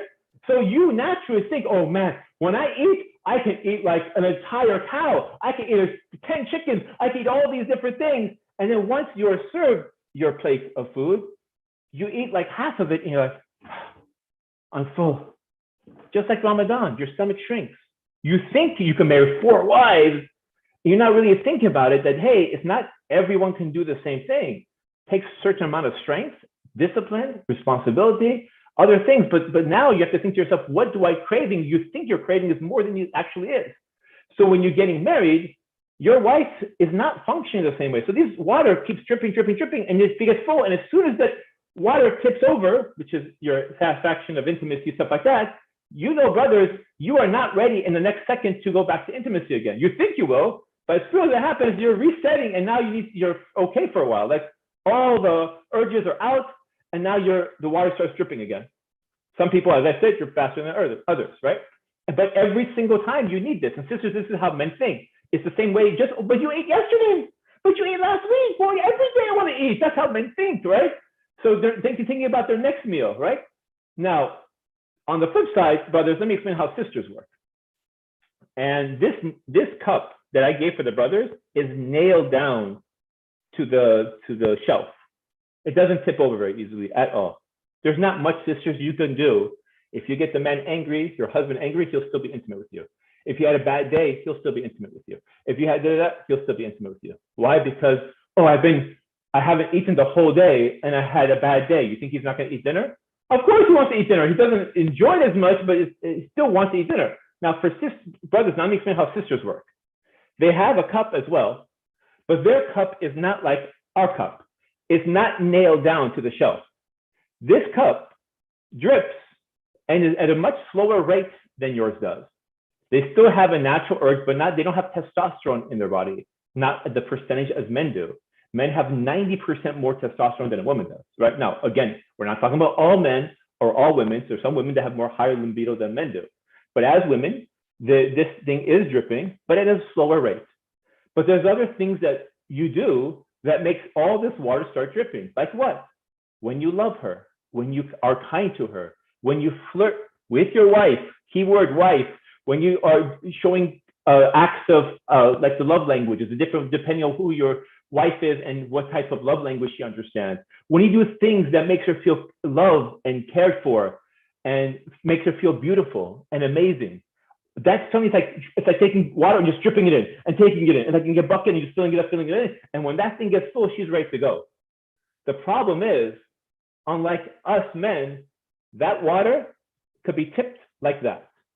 You say something about her weight, you say something about her age, you say something that really hurts her feelings, is literally taking the cup and just spilling it like that.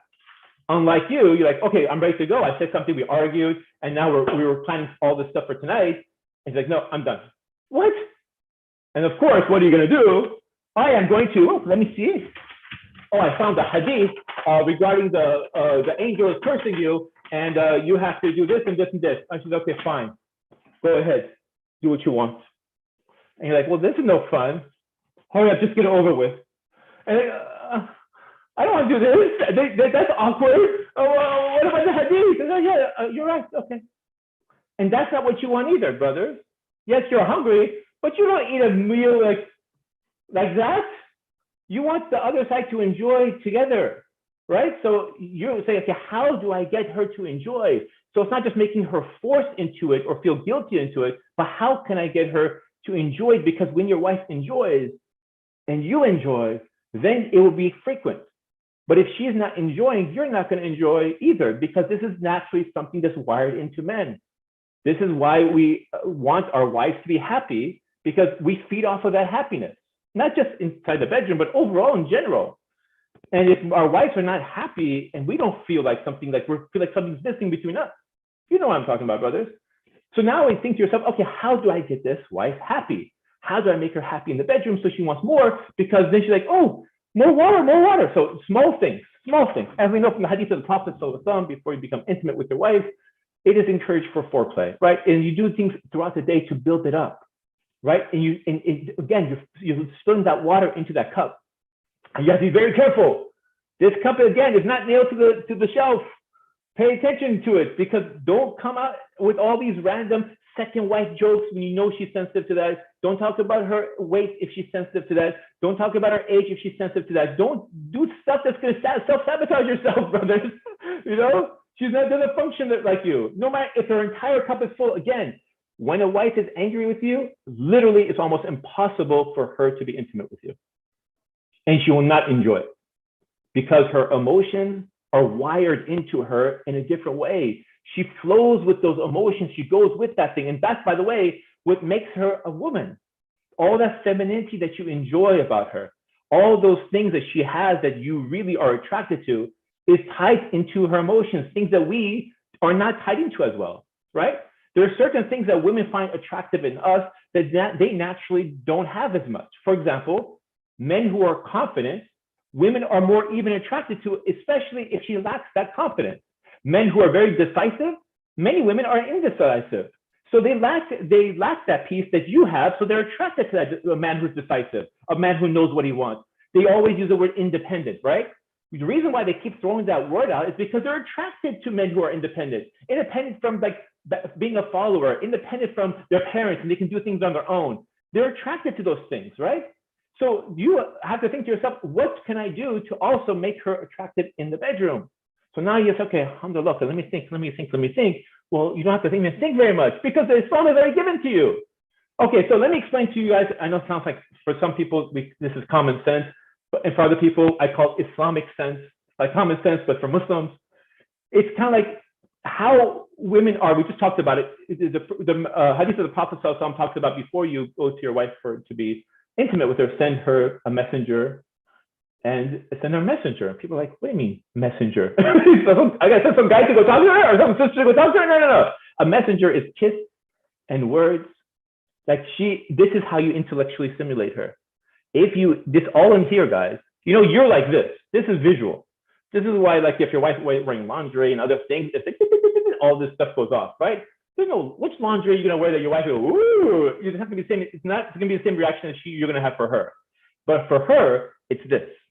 So we always talk about the challenges that many brothers have with pornography, right? Because this visual simulation is just messing things up because they pull you in with that. They know this is going to get you, they pull you in. Now, yes, there are some sisters that deal with that too, but the majority that deal with their brothers, right?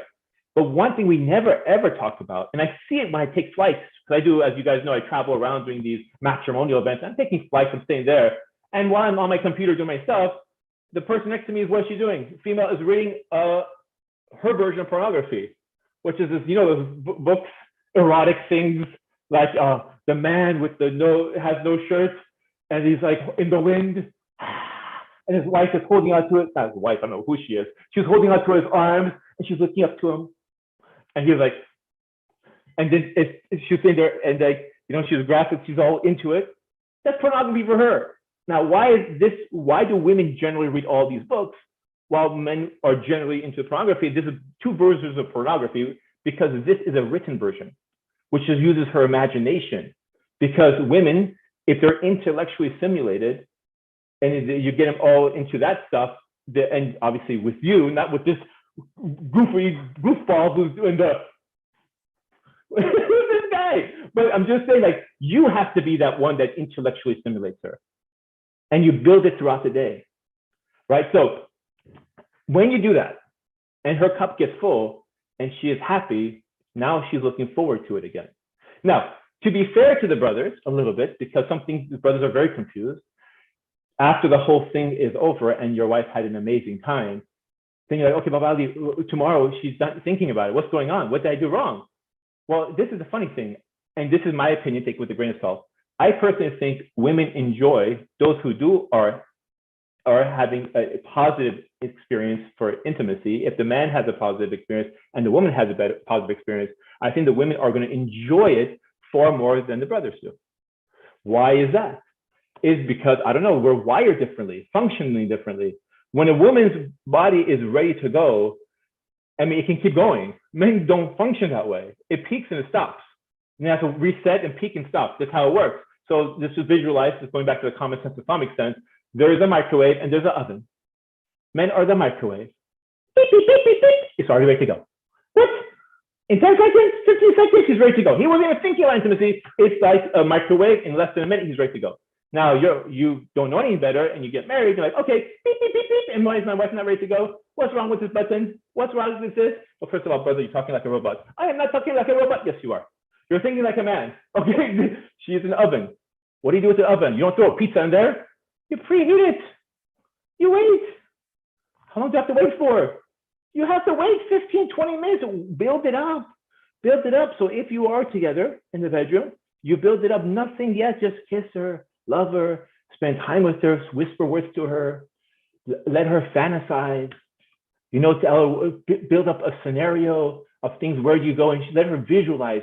She will simulate herself far more than you can simulate her, all through her own imagination. Where are we? We're on the beach. And where are we? On the island? Blah, blah, blah, blah. Use your imagination.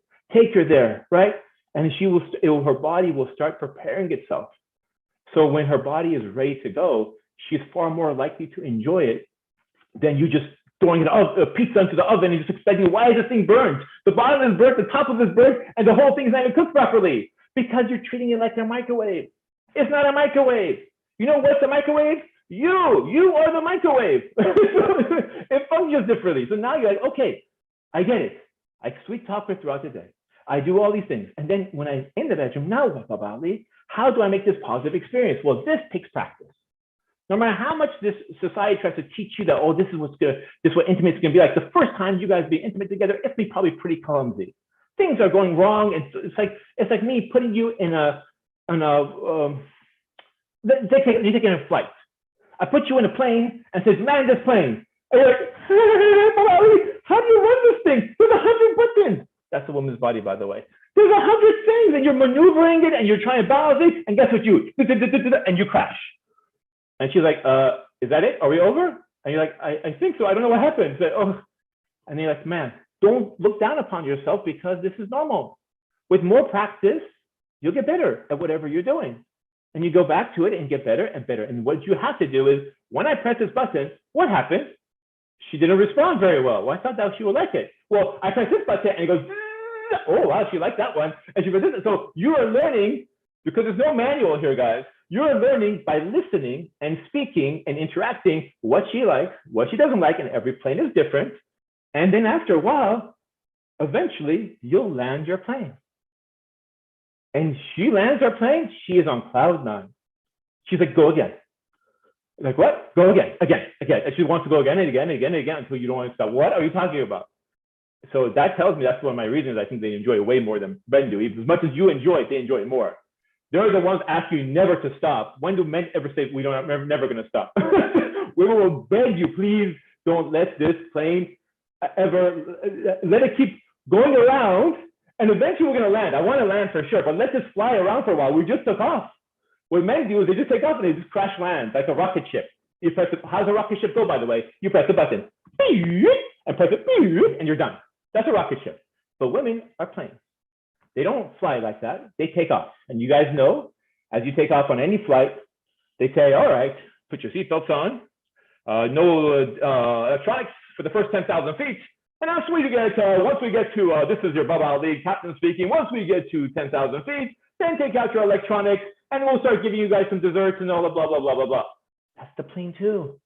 As she takes off, and that's the intimacy foreplay part, you can't take off like this. You take off like this. As you take off like this and you're building up, that plane, once it gets to the altitude that it needs to go to, is going super fast and it's enjoying and going and flying. It doesn't want to land. It begs you, please, pilot, please do not land. We want to land safely, but please do not land. By the way, statistics show 10 to 15% of planes never land. Okay, that's a different statistic for a different time. But what we're talking about here is how do we make sure this whole experience is going to be really, really positive. And as I just mentioned, because I said it so quickly, let's just make sure I cover this, is you listen. You, again, say everything within the halal boundaries. You listen. You see what she enjoys, what she doesn't enjoy. Focus on what she's enjoying. Once you figure out what you're doing right, take mental notes. Continue doing this way. If it's not working, don't do that way anymore. She doesn't like this. Some people like lighter. Some people like more aggressive. Some people more like this. Everyone is different. See what she enjoys. And if she enjoys, trust me, she's going to come to you next week and say, hey, how's flight school? Let's go for another plane trip. You're like, oh, Baba Ali, it worked. And you're celebrating. And yeah, that's how it works.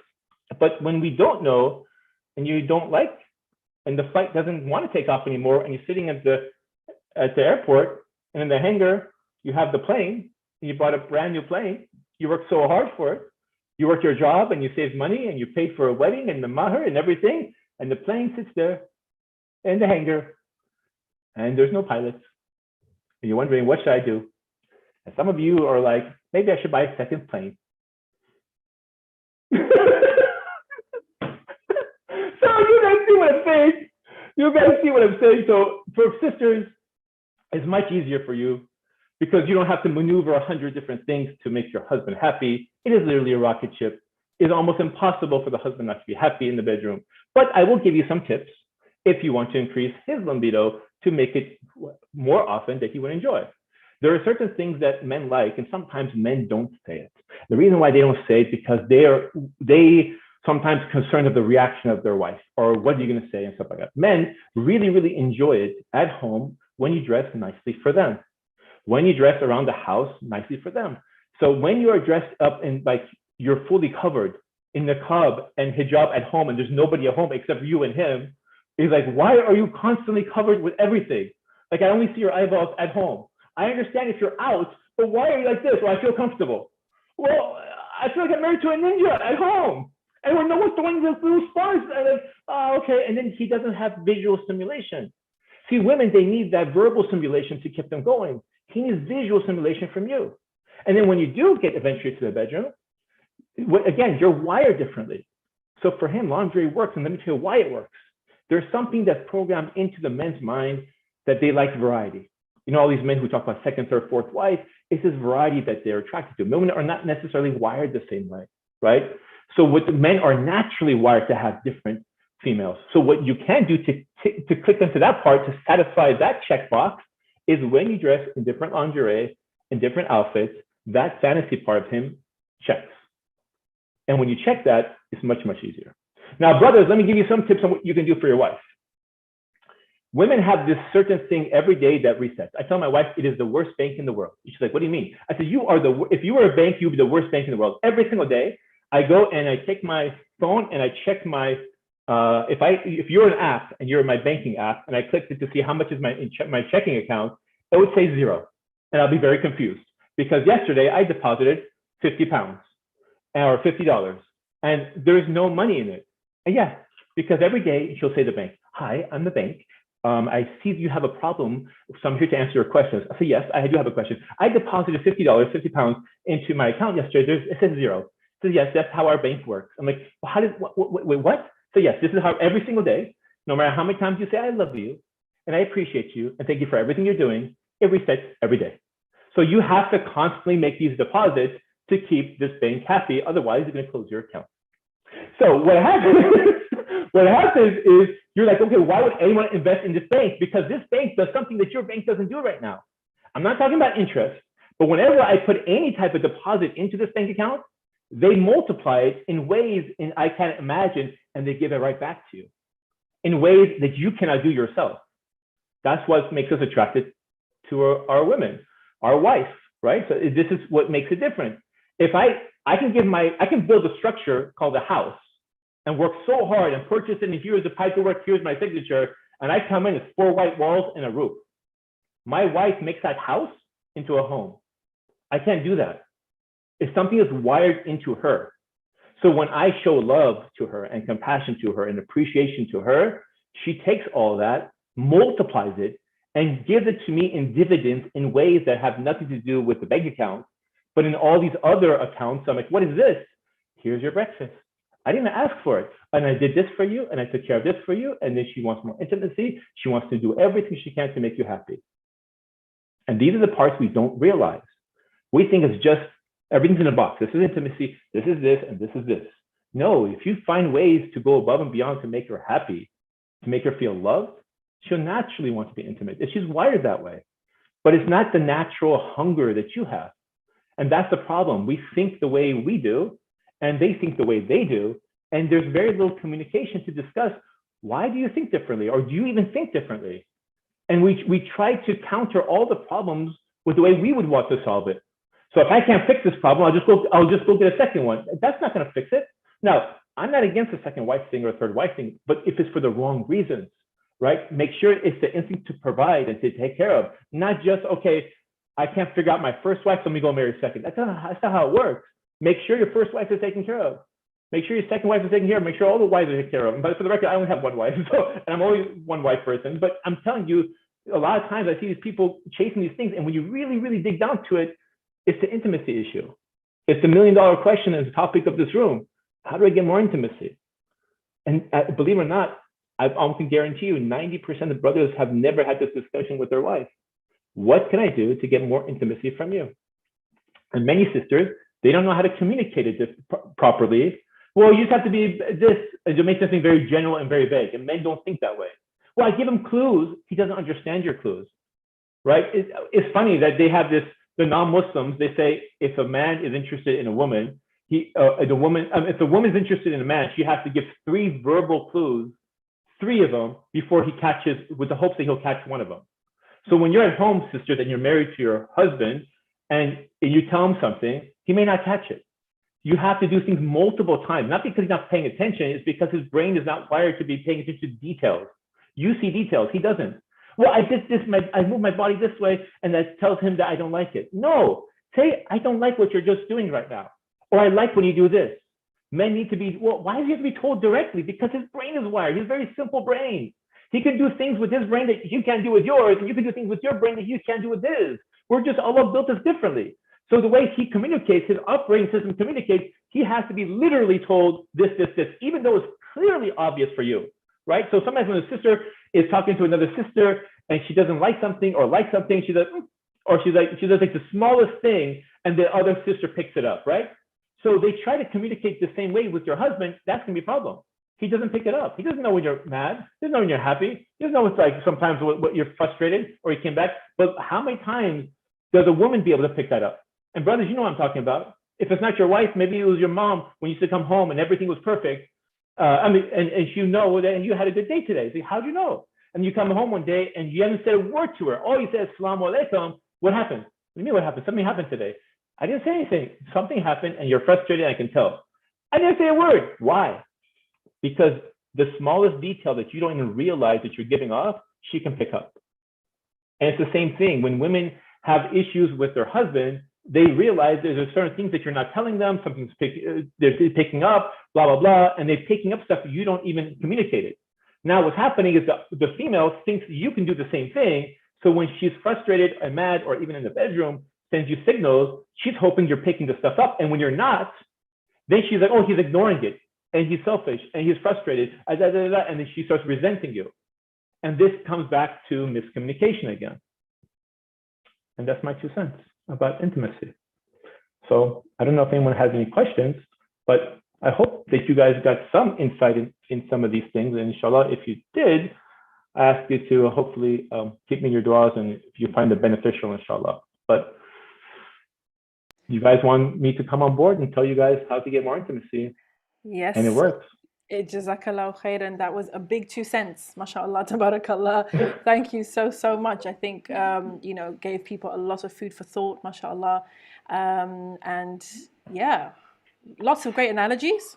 Make it really easy for people to kind of get what you're saying. And I think, that you've actually echoed some of the themes that have been, brought to the forefront by other speakers. Communication, for example, the difference between men and women and how they process things, etc. So alhamdulillah, I think we have a theme going. So that's great, mashallah. Jazakallah kullu khair. Before you go, brother, I would love for you to let people know how they can take up that offer that you mentioned in the marriage conversation, because I remember you mentioned that for UK people, they have been really excited by the success stories from Hafdeen, and they would love to come and take advantage of your generous offer, but they don't know how. Could you tell them, please, inshallah? Yeah, so last time we were on our call, for those who missed it, we had an existing plan, by the way. So what happened is we just had our call, and then somehow during the conversation, I said, you know what, let's do something for the UK people. Let's give them a year on Hafdeen for free. And we said, let's give it a shot. Now, before that whole conversation, we didn't have planned this thing out at all. And after the call was done, it's okay, because otherwise I'll have a link ready. I'll have something like, hey, go to this website and then you get your year free and stuff like that. We didn't do it. So I said, just go to my IG. And I didn't know we're going to be doing it today. I think you mentioned it in conversations, but I just remembered that you did. So I would have to go back to the IG thing again. But this time we'll have to cap it at a certain point, because I realize that some people watch the video at different times. So some of you may be watching this video on July 30th, which is the date today, and some of you may be watching it in the future. So we'll keep it open for at least a week. So if you contact me in the next week on my Instagram, you can catch me at Real Baba Ali on Instagram, and I will give you a year free. Now, I want to be transparent. We are not necessarily in the UK market. We are basically in the US and Canada market. Now, we are trying to one day come to the UK, but what the challenge is for the UK is when you come to the website and you see only like 200 people or 300 people there, you're like, oh, there's not enough people here, so I leave. So if that doesn't work for you, then don't take the offer. It doesn't really make sense, right? Some people say, look, I've tried people here. It hasn't really worked out. I want to explore elsewhere. Like for example, many of you guys may or may not know, my wife is from the UK. And my first success story is a husband from the US, actually from Los Angeles, and his wife is from London, UK. So we've had multiple situations where people happen to be overseas or different countries, and it worked out very successfully for them. Now, that may not be for you, so it may not make sense for you, but I'm hoping, inshallah, our goal is to eventually come to the UK, but I want to do things a little bit differently than everybody else has done it. And one of the ways I'm doing things differently, inshallah, is to do matrimonial events. Now, I know you're wondering, okay, we already have matrimonial events. No, you don't. You have speed dating events, which are not designed for marriage. Those things are designed for dating, right? And this is why a lot of these Muslims, they go out on dates and stuff like that. These were designed for people who want to meet in a 3-minute, quick, surface level, see each other physically, see if you're attracted to them, and then try to pursue marriage for them, which is ridiculous. It doesn't work. This is why most people come back with horror stories and not success stories. When I throw my numbers out of what kind of events we had, the lowest rate that I remember that we've had this year was 48% of the events that we've done. 48% of our attendees found a match. Now, if I come and give that to any speed dating organization, they'll say that's impossible. We don't barely get 10% or 5%. In fact, they don't even know what their percentage is. We know all the data and all the stats, and we figure things out, and we're able to capture these things, and we keep tweaking things. We don't use speed dating. There's no interviewing. There's no brother sitting there and your sister sitting there, and you're asking each other these questions, and the person's interrogating the other person's sweating, the chaperone over there with the stick. Okay, what'd you say? There's none of that stuff. So this is why a lot of these men don't go to these events. Why would I want to go to an event and get interrogated by a bunch of chaperones? I don't even know who you are yet, and you're grilling me in 3 minutes? I don't want to go. What we do is we attract men. We attract marriage-minded men, and get into how much we attract them. They get on flights, they book hotels, they get Ubers, and they come to our event. In fact, nearly 25% of our attendees are people who travel as far as the UK, believe it or not. And you're like, what? They came all the way down from the UK to the US? They say, yes, they do. And they come from Canada all the time. And I'm in Los Angeles, by the way. We've had events in Chicago and different parts of the US and in Canada, and many people travel. The last event I did in Canada, in Toronto, a sister said, I came all the way from Pakistan for this event. Now you're wondering, okay, Baba Ali, what is going on here? When you do things differently, you will have different results. And when people are getting married and there's success after success after success, everyone's learning, where are these events? Can I go and experience this? The problem is that there's nobody else doing it. I'm the only one that runs these type of events. Every single other organization does speed dating or some form of it, and it doesn't work. And I don't know why they follow it like it's sunnah, but they do. And they'll never go away from it, even though it doesn't work. I don't know why. Well, one reason is because it's very profitable. Speed dating is very easy. All you have to take people's money, give them a seat, even though you know they have zero chance. We don't do that. Only about 27% of the people who apply for our events get a seat. About 73% chance. So if you try to come to my London event, I'm trying to hold a London event later this year, inshallah, for the first time in 12 years. This will be our first ever London event. If you try and you listen to this, I'm excited about Bali, where do I sign up? There's a 73% chance you won't get in. Every single person's handpicked. And we do it in people are like, oh, this is the hardest event to get into. It is the hardest. That's why people fly. They fly and don't be surprised. If this was like, to give you a comparison, let's just say our US events was UK events. I want you to imagine how, when I'm telling you people fly in, I want you to imagine we're doing an event in London and you ask this brother, where you're from? He says, France. And this person's from Belgium, and this person's from Spain. This guy came from Italy, Muslim guy from Italy. The other guy came from where? Like, what? You got four people from Switzerland. Are you serious? You guys all came and flew into Heathrow, and then that's an expensive flight with if you add all the hotel and the Ubers and all this stuff, yeah. And he came all this way to meet you. And you all complain about, I can't find any serious Muslim people. This is how serious they are. That's why people pay. And what they pay for my events, by the way, is double of what they pay for speed dating. Speed dating, you know what they do for you? They say, hey, come on in. We got some dinner for you. We got a 3-course meal. We got all these different things for you. And then why do they do all that stuff? Because the thing doesn't work, so let's feed them. Feed them, at least they'll get happy. And they go home with a horror story, but they got their stomachs full. We don't even have food. Like, we don't have dinner. We don't need to give dinner. Wow, you don't have dinner? We don't have dinner. We just have some finger food, some appetizers, maybe some drink. That's it. People who pay for our events, they're not coming for that. They're coming to get married. You want to go there? Go to a restaurant. I'm sure with 50 pounds, you get a much better meal than you get at a speed dating event, right? So our goal is to help you guys get married. The reason I came on today's show, inshallah, is not to promote my product at all. My whole goal was here to help you guys, with those who are married, to stay married. And one of the ways to stay married is to make sure the bedroom things are going well. And if things are going well, usually in the bedroom, as my grandmother used to say, she used to say, if everything's good in the bedroom, everything's good in the marriage. She was a very simple person, but obviously it's not that simple, but you know what I'm talking about. Yeah. So, but for the code, you can contact me through the Instagram. I will leave it for at least a week, so you have until August 7th. So if you contact me through Instagram, I will reopen this again. We did close it out for a while, but reopen it again for you guys, inshallah, because I love what you guys are doing here. And by the way, I don't benefit from it. All those people who are joining my 1 year free on thing, I give you full access. Like, I'm not charging you anything. If you decide to stay on, then your subscription starts 1 year from now. But if you cancel within the 1 year, will remove you. Now, the only reason why I've been hesitating to do this, by the way, again, is because sometimes when something is free, people will join, and if they don't use it for a few months, then the account just sits there and looks like someone's not using it, and that's not good for the entire website. One thing we do with our website is we want to filter. I don't want a million people like Muzzmatch and Minder and Salams and stuff like that. I don't want a million. I want like 1,000 or 2,000 marriage-minded people who are serious. If you're like wanting to do dating and you just want to be like whatever nonsense, go to some other website. I don't need you on my website. And who's going to tell you that, by the way? I'm looking for the marriage people. I'm looking for quality. I'm looking for that. I want 2,600 success stories again and again and again. That's what I'm looking for. I don't need a million people. This is not a money-making machine for me. This is a success machine for me. And for anyone who comes to my events and has seen the way I do things a bit different, compatibility, all that kind of stuff, you can tell this guy's passionate about what he does. It's not like he's sitting there counting money, like whatever. It's different. The mindset's different, and I'm chasing success like the way people chase money, right? I'm tweaking it. I'm trying to make things better, and inshallah, hopefully, inshallah, I get to see you guys one day in London. For those who are in London, and in Canada, we're having an event on September. If you actually follow me on my Instagram, you'll see what things are. I'm not here to advertise, but it's over there. So I want to make sure we focus on this topic here, inshallah. But for your guys who are listening to this, again, I'm not offering this anywhere except for this program. If you're listening to this, there's a huge benefit because you just made yourself $84.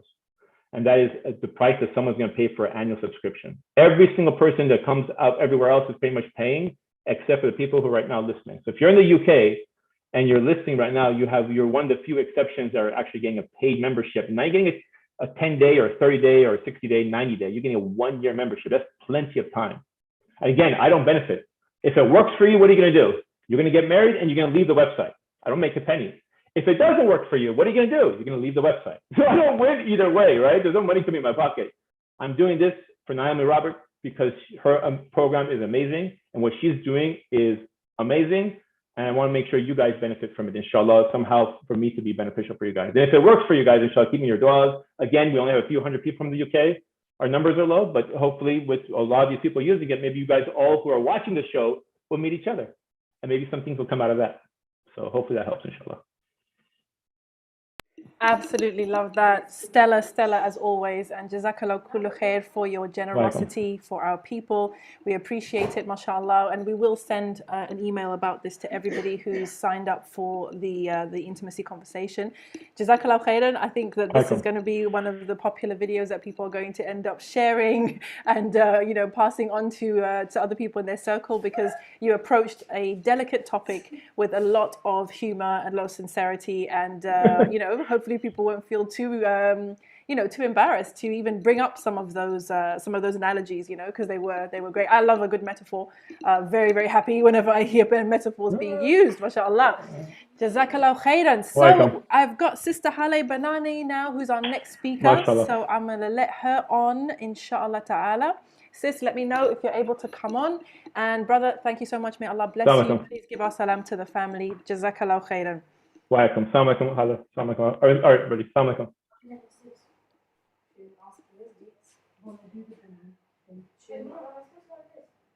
Sister Haleh, just let me know, inshallah. Guys, put your comments in there. That was different. Okay, so we've had some really different conversations tonight, mashallah.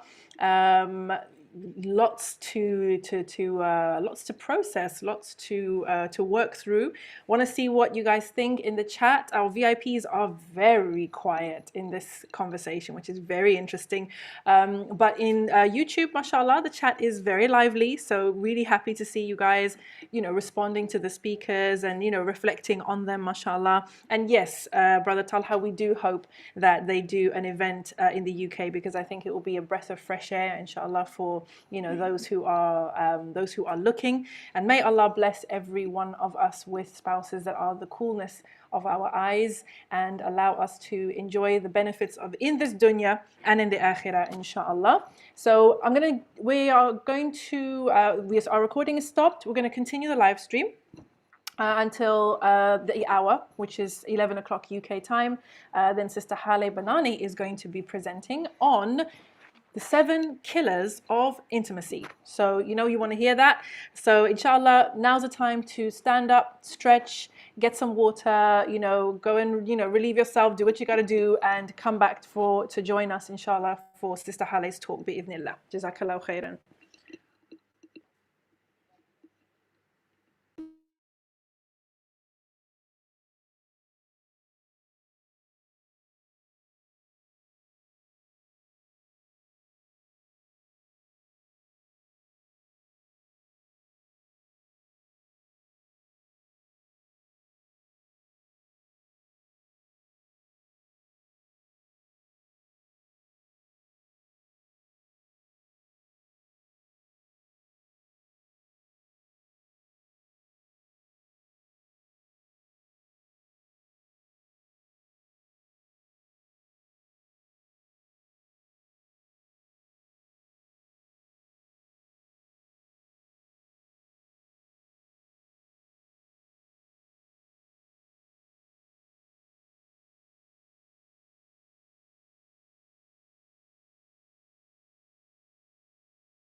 Oh. I mean, why isn't the video? Right, let me get you as co-host, sis. Jazakallahu khairan. Assalamu alaikum. Let me make you co-host so you can get your video going. And me too. Get my video going too. Wa alaikum salam wa rahmatullahi wa barakatuh. How are you doing, sis? I'm doing great. How about yourself? Alhamdulillahi Rabbil Alameen. Here we are, living and breathing. Allahu Akbar. MashaAllah. Alhamdulillah. Alhamdulillah. Alhamdulillah. MashaAllah, you're doing a phenomenal job. I'm loving this. I love the excitement. I love the, it's just getting such a variety of perspectives and such an important topic, It's MashaAllah. been really interesting, mashallah. Like really coming at the same topic from all of these angles, mashallah. Really MashaAllah. amazing. So let's get it. It's Yes. time. Let's get started. do it. So what we'll do, inshallah, we'll hit record, and then I will give you the screen and get you to introduce yourself, inshallah. And then we are going to be talking about the 7 killers of intimacy. Sah? Yay. Good, Okay, good. good. All right, Bismillah. Let's do this. Bismillah, assalamu alaikum wa rahmatullahi wa barakatuh. Welcome everyone to the next presentation in the Intimacy Conversation. We have a very special guest, a popular guest on this channel, mashallah, tabarakallah. We do love her. We love her energy, we love her heart, we love her warmth, and her very practical advice about marriage and all sorts of things psychological. And she is none other than Sister Haleh Banani. Assalamu alaikum, my dear sister. Welcome to the Intimacy Conversation. Wa alaikum assalam wa rahmatullahi wa barakatuh. Jazakallah khair for that warm greeting. That was so sweet of you. And I love being on here. And I love working with you, mashallah. Alhamdulillahi Rabbil Alameen. So, like I said, veterans of this channel, they know you. from Secrets of Successful Wives. But for those who are new, and we have a lot of new people who've joined, tell them a little bit about you, the work that you do, and then let's jump into it with these intimacy killers. Let's go. Let's do it, inshallah. Alhamdulillah, I've had the privilege of being a faith-based counselor since 1998. So that's over 25 years, mashallah, working with the Muslim community, working with thousands of individuals across the globe. So I get a rare glimpse of what the Muslims are experiencing, the difficulties that they face. And dealing with marriage has been an area of expertise, alhamdulillah, which it has led us, my husband and I, to make marriage programs. We've done a premarital program with a popular guest, Baba Ali, who was just on, mashallah. And, I teach the practical information. He makes it very entertaining. We have the 5 Pillars of Marriage program, which is, giving you really the blueprint of having a successful marriage. And there is a lot of focus on intimacy and how to improve that. And the global support group, helping women become the best versions of themselves, mashallah. And that is transforming the lives of many, many women, alhamdulillah. So I can't wait to start this discussion. It is long overdue, and it's very critical for us to address these 7 killers, the 7 killers of intimacy.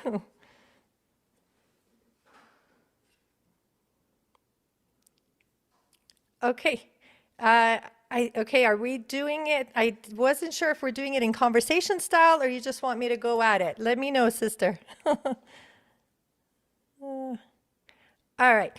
So what I have seen in doing this work, subhanAllah, is that there are so many preliminary steps, right, in order to have good intimacy. Many people see it as, setting the mood. Setting the mood is not just about lighting up some candles and wearing something nice. It has to do with the prerequisites. There has to be a prerequisite to having good intimacy, right? So there are 7 killers, and I've worked with thousands of people and helped them overcome these obstacles. And it has to do with, first and foremost, finding out what these are. Okay, and mashallah, they go from either being in a sex-starved marriage, or being totally disconnected, living as roommates, or just like being unfulfilled or feeling like it's a chore, to having good intimate relationships. So how does that happen? There are definitely things to keep in mind. First of all, there is a lack of positive association to intimacy. Now, how does this happen? How many of you were taught about intimacy? I'd like to know, how many of you have been taught that? I have done a lot of, workshops and conferences with the youth, and most of them tell me that they have never had the talk. They're just like, could you give me the talk right before I get married next weekend, right? So they don't have the talk. We have not been educated. I know my mom would turn beet red anytime a topic like that came up. So what happens is that most people are not educated in it. And then there is the fear tactic, right? It's like, oh my gosh, we need to raise children, women or girls who are chaste, and they stay away from that stuff. So what do they use? A lot of the parents use the methodology of scaring them. There are scare tactics to ensure chastity. How many of you had that? Well, I did. And that is part of the reason I wanted to address this, because I know that I didn't have the tools. I wasn't, given that talk, and I faced certain challenges. And as I worked with couples and women from across the world, I'm like, oh my gosh, okay, I wasn't alone. This is very prevalent. And so what happens is that it has created kind of we've had this androcentric concept of sex, right? And the failure to recognize like female sexual desires, right? So it has been introduced like intercourse is pleasurable only for men, and it's a duty upon women. This is kind of like the mentality that a lot of, let's say, maybe our mothers, our grandmothers, maybe they had this mindset. And so that's what they teach. And good women, right? There's also that concept of good women with noble character. They won't ask for it, right? And that it becomes almost shameful if this is something you desire. And sadly, there is also this undertone of like only prostitutes would enjoy intimacy, or would wear certain outfits and would do certain things. And so with that mindset, it's really difficult for so many women to overcome all of these, cultural baggages. And this is not Islamic at all. And this is what's so important to realize, is that this is not what Islam teaches us.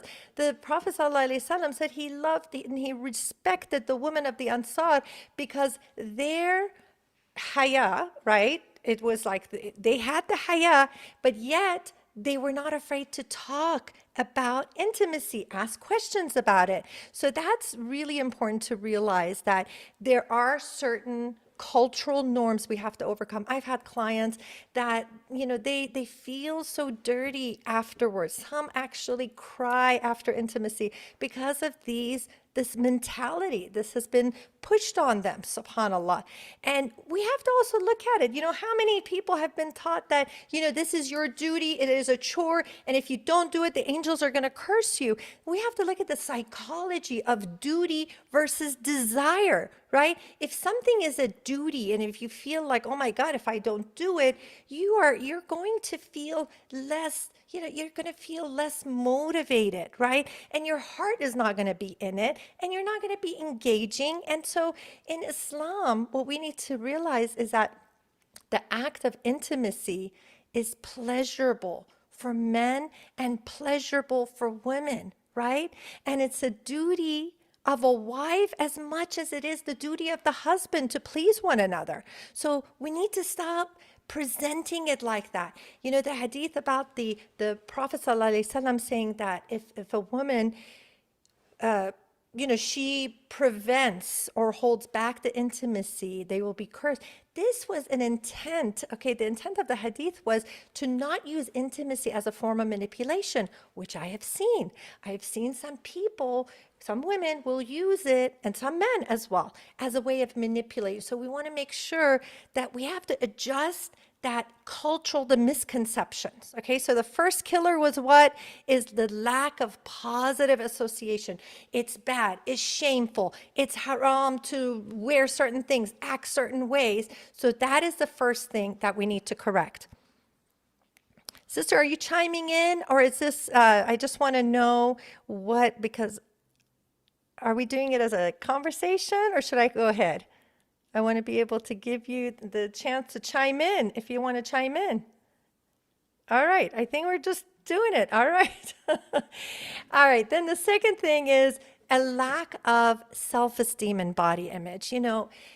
Women have been suffering from, whether it's low self-esteem or not having a strong body image for so long, and it's gotten even worse with social media, because now you don't just compare yourself to the people that your classmates or people you see, friends and family. It is everybody around the world. And so if you don't feel good about yourself or your body, you will not be interested, and you won't find it appealing. You won't want to get intimate, because you have to realize that the sexiest thing is confidence. That really is. It's not about your size. It's not about your shape. It's not about your looks. It's really about feeling amazing about yourself, what you have to offer. And when someone has that confidence, it really doesn't matter whether they fit that standard, right? Or that ideal standard. So when a person lacks self-esteem, and it could be from the men's side, right? A lot of men suffer from these issues as well. They may not have, they may have gained weight, and they feel like, you know what, I'm not looking as good as before. And so that prevents them from wanting to be intimate, right? So we need to make sure that our self-esteem, how we feel about ourselves. And it's interesting because, as I mentioned, the 5 pillars of marriage, which is the marriage program, we put a lot of psychology into this because it's based on research and it's based on results, right? And so we put the 5th pillar as as intimacy, right? Not the first pillar. And I know that a lot of people like want to like jump right in and learn about the intimacy part, but it's like, you know what? There are stages. And it really reminds me of how, Allah in the Quran says that your spouse is a tilth to you, right? And you ponder that and you say like, what is that about, right? If a farmer, it can't just like plant the seed. You gotta prepare the soil. There's a lot of stages before you can plant the seed and then like expect fruits from it, right? And so that is such a beautiful analogy that Allah uses, saying that there are steps, prerequisites, things that we need to know and things we need to do in order to have that. So, with the pillar one is all about like, let's say improving yourself, your self-esteem. If you feel good about yourself, about your body, about what you have to offer. If you're in a good place emotionally, spiritually, psychologically, guess what? You're going to shine. You are going to feel good about yourself. And when you feel good about yourself, guess what? The people around you are going to admire you, especially your spouse. So number one is to work on yourself. So the second thing that we talked about that is that the killer, right? The killer of intimacy is when you don't feel good about yourself, when you don't feel good about your body, when you feel like I'm too, I don't know, some people think they're too skinny or some people think they're too fat or they're too, whatever it is. I know that women struggle with their self-image, body image so much, and it can lead to, taking extreme measures. There's eating disorders, there's people starving themselves, and we don't want to use that approach. We want to just look at our body as an amana, and we want to take care of it, and we want to be at our best. And when you're at your best, guess what? Your spouse is going to notice, and you are going to be able to feel good about yourself, okay? Then the third thing that will kill intimacy is this lack of friendship. Okay, so if you have a lack of friendship and time together, let's take the example of a couple. They don't see each other. Maybe they wake up at different times. Maybe the husband goes to work earlier, the wife wakes up. They don't really spend time together. At night, they each do their own thing. Maybe they're on social media, they're watching different shows. Weekend comes, they're not connecting, right? So if you're not connecting with your spouse, if you're not connecting on a daily basis, right? So I always tell the couples I work with, you need daily connection, right? That daily connection where you meet up, what's going on, what's happening? You know about their emotional state, you know about what problems they have, what stresses they have. I get surprised when individuals, they will tell me that they haven't talked to their spouse for 3 weeks. 3 weeks. And it's just unbelievable that how this happens. So you stop talking to your spouse, what's going to happen, right? You're going to, even if there's this there is a little bit of distance, what happens over time is that you feel like you're living with a stranger. Like this person, I don't even know them anymore. Who are they? Because on a daily basis, we are changing. We are evolving, right? We have new pressures, we have new goals, we have new things that are happening in our lives. And if we're not connecting and kind of connecting the dots, sharing and getting feedback, then we're going to lose each other. And when you don't know who this person is, right? It's like getting intimate with a stranger, right? And if you don't have quality time, and that's why that's so critical. And it is important to find out what are the love languages. We know about the 5 love languages. And for many, many women, it is quality time, right? And for men, it's acts of service. Acts of service, meaning that, I'm going to work. I'm providing. I am, I got your car fixed. I did the lawn. I did the whatever it is that I hung the pictures, right? I'm showing you I love you. Or it could be a man that says, you know what? Acts of service. I am providing. I have opened up, several clinics just to make more money so I can get you the best vacations, the best homes. But what is that wife feeling? unloved. She feels unloved. I didn't want the big house. Well, I mean, it's nice, but I would prefer to have more time with you, right? It's like, I want that connection. And many times when that is not there, right? And the man can be baffled, right? Baffled. I'm like giving her everything. I'm working 12 hours a day. I've provided the best vacations, the best home. Everything is top notch. What is she complaining about? And it has to do with she's not getting your time. You are not asking about her. You're not connecting. You're not showing empathy. How many women, how many of you watching feel like there's a lack of empathy in your marriage? Just a show of hand, just a little bit of, let's have a little feedback. So, individuals will not feel like they are completely alone, right? You find that most women are feeling like, I just don't feel understood. I don't feel like he cares. I don't feel like there's any feelings there. And how many men feel like, I work so hard. There's no appreciation. It's as if like, okay, fine, you worked. And there's a comedian. He actually talks about men's brain versus women's brain. I don't remember his name right now, but it's so funny because he talks about how we have a different point system, right? We have a different point system. When a man goes and he works and he puts in this, 8 to 10 hours, he gives himself 500 points. It's like, I got 500 points, right? But then what does the woman give to the man for working all day? 1 point, right? And so what happens is that we have this different point system. And so there's a feeling of not being loved, not feeling cared for, not feeling appreciated. And so when that happens, well, you're not going to want to be close to someone. You don't want to be intimate with someone you're not close to, right? So the showing of affection, it's so amazing what happens when couples start to show affection. Now, something I tell, I would tell you is that foreplay doesn't begin 5 minutes before having physical intimacy. It happens from the morning. It happens from how you greet each other. It happens when you have the non-sexual touch.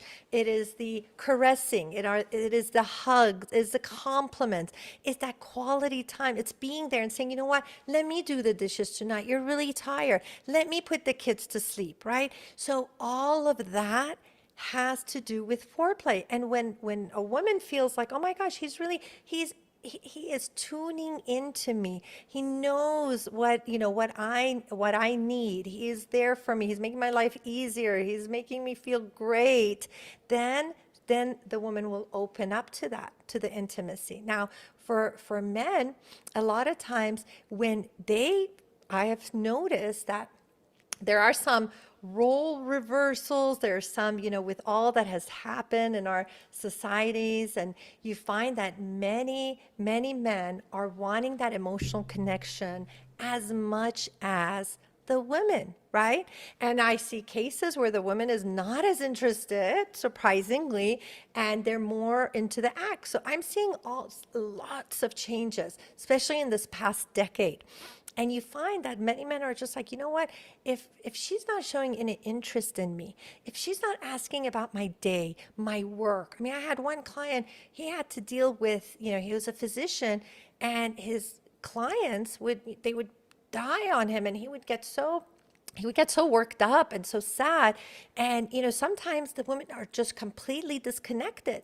And I would say, would you ever ask about his work? It's like, no, I don't. I'm like, well, the man needs to also feel appreciated, needs to feel respected. And when he's respected and admired and appreciated, he is going to naturally want to be intimate with you, right? So we got to look at this relationship as like emotional deposits. When you make emotional deposits, what ends up happening is that you open up. It's like, oh, wow. Then what is it like? It's like those individuals who met and they were courting, and there was excitement and there was this friendship, right? When you have that friendship, then you are open to the intimacy. So it's very critical for us to make sure that we have that connection, the emotional connection.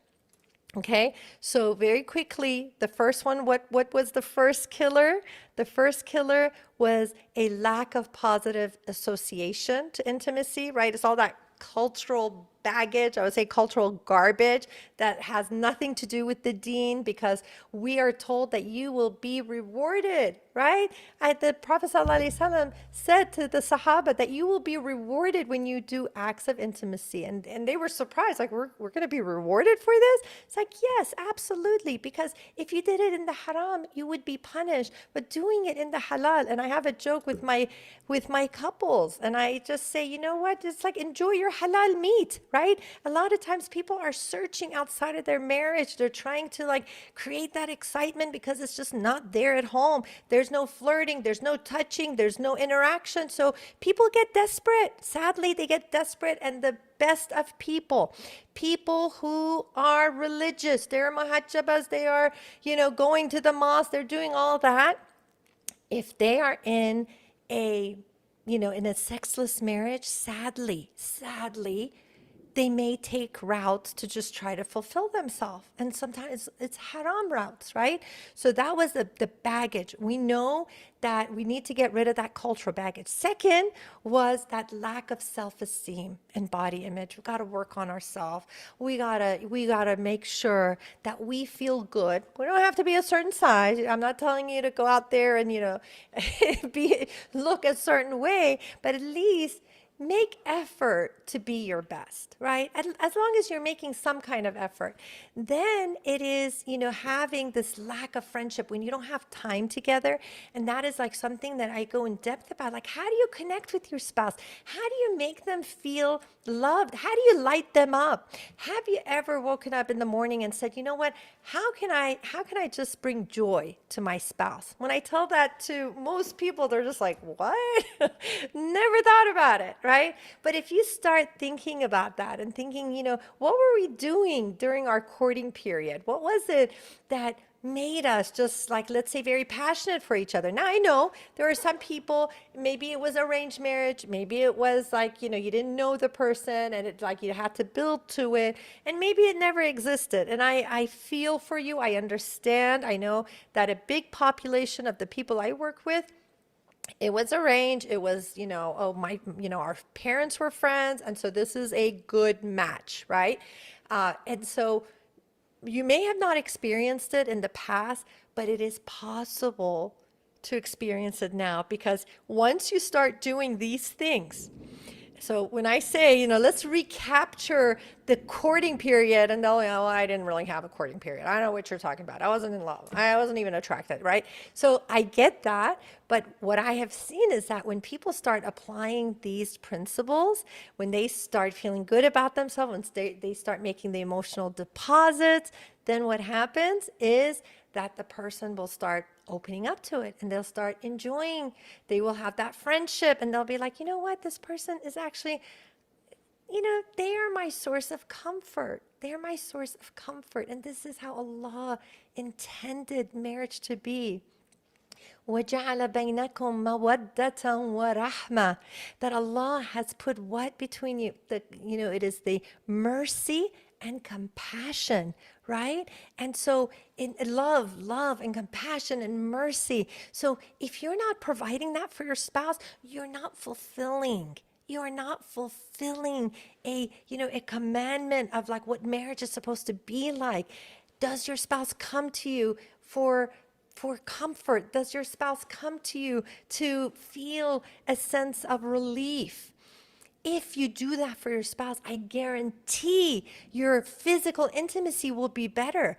If you feel that your spouse is there for you through the thick and thin, it would be like the Prophet ﷺ and Khadija radiallahu anha. At the time when he was in with such despair and devastation, he didn't go to his other family members. He didn't go to the Sahaba, his friends. He went to his wife. He went to his wife because she provided that support. And I guarantee if you provide that support to your spouse, if you are there like that for your husband, if you are there like that for your wife, I bet you that we shouldn't bet, right? I guarantee that your marriage and your physical intimacy will be so much more fulfilling, because that's the place you can be vulnerable, because it's a person that really gets you. Right now, the fourth, and it's like, and it goes with this. So, first, working on yourself, right? Second is that friendship. Third, something I had overlooked is having that God consciousness, right? When you're God conscious, you're not going to be, let's say, greedy in physical intimacy. You're not going to be selfish. You're going to be very God conscious and say, you know what, I want to fulfill my spouse and have it as a means to getting closer to Allah and earning Jannah. Okay, and then it's about, conflict resolution. The lack of conflict resolution is what a lot of people, this is what gets them, right? Because you can't yell at your spouse during the day and then expect some action at night. Okay, it doesn't work that way. So when you're mad, when you're sad, when you're neglected, when you're frustrated, you're not going to want to be intimate. It's just common sense.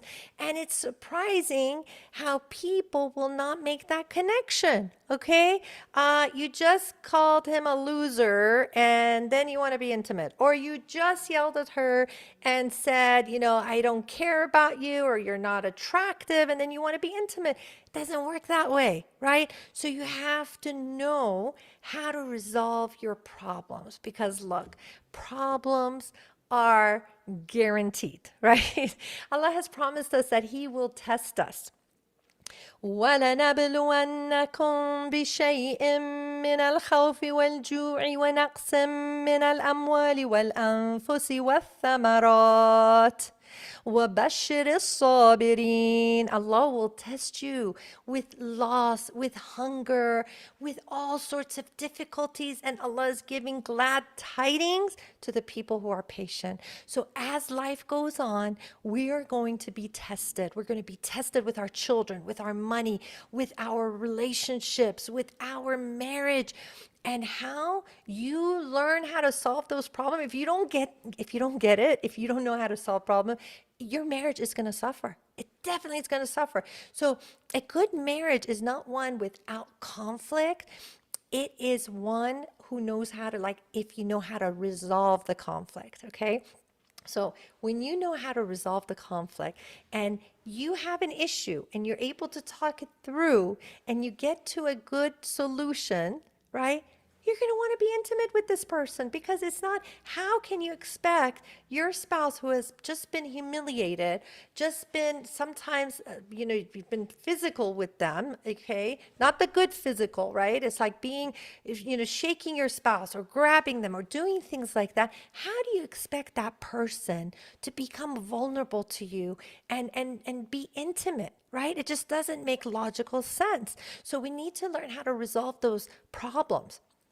And then the fifth killer is a lack of safety, right? When you don't feel emotionally connected, when you don't feel safe, because a lot of times safety, you think, okay, physically, someone, that there's no domestic violence, and may Allah help all the people who are tuning in who may be suffering from this silently. And I know there are women out there who are oppressed, and there are men out there who are oppressed. And I pray that Allah helps our brothers and sisters in those situations.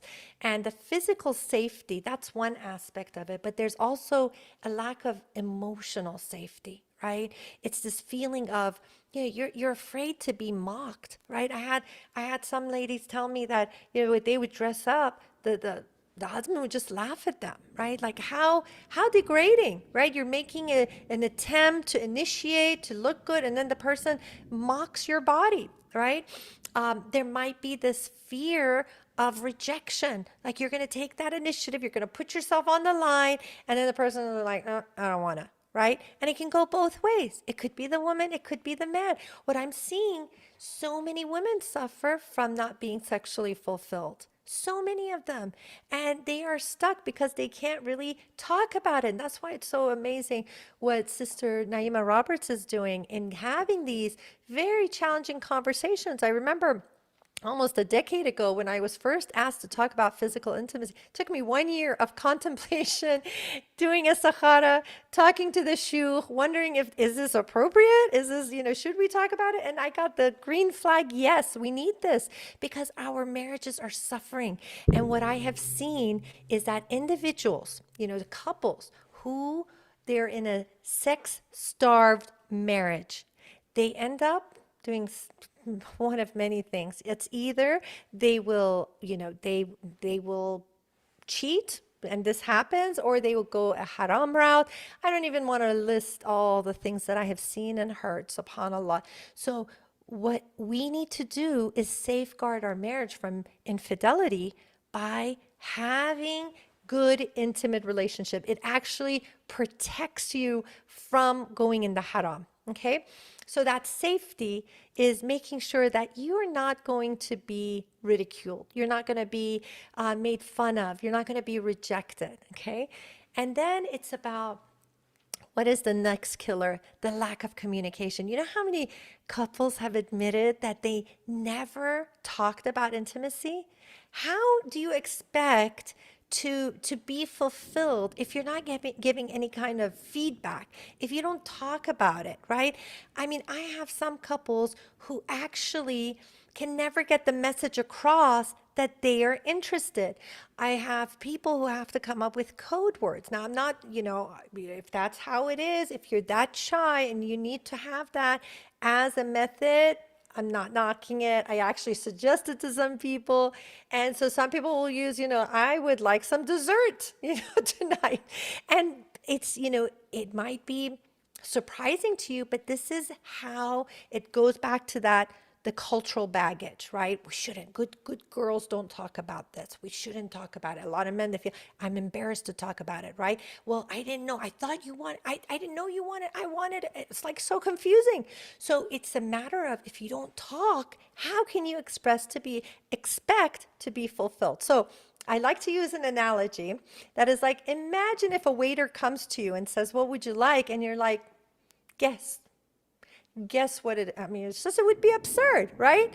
And if you don't say, if you order, let's say the meal, and you're very specific, the more specific you are, the more likely it is that you'll get what you want, right? So if you say, I would like to have a steak, medium rare, and I would like mashed potatoes, a side of broccoli, I don't know, whatever it is, and you order it, then guess what? It's more likely that you will get it. But if you're just like, oh, I expect you to read my mind, then we're going to be in trouble, right?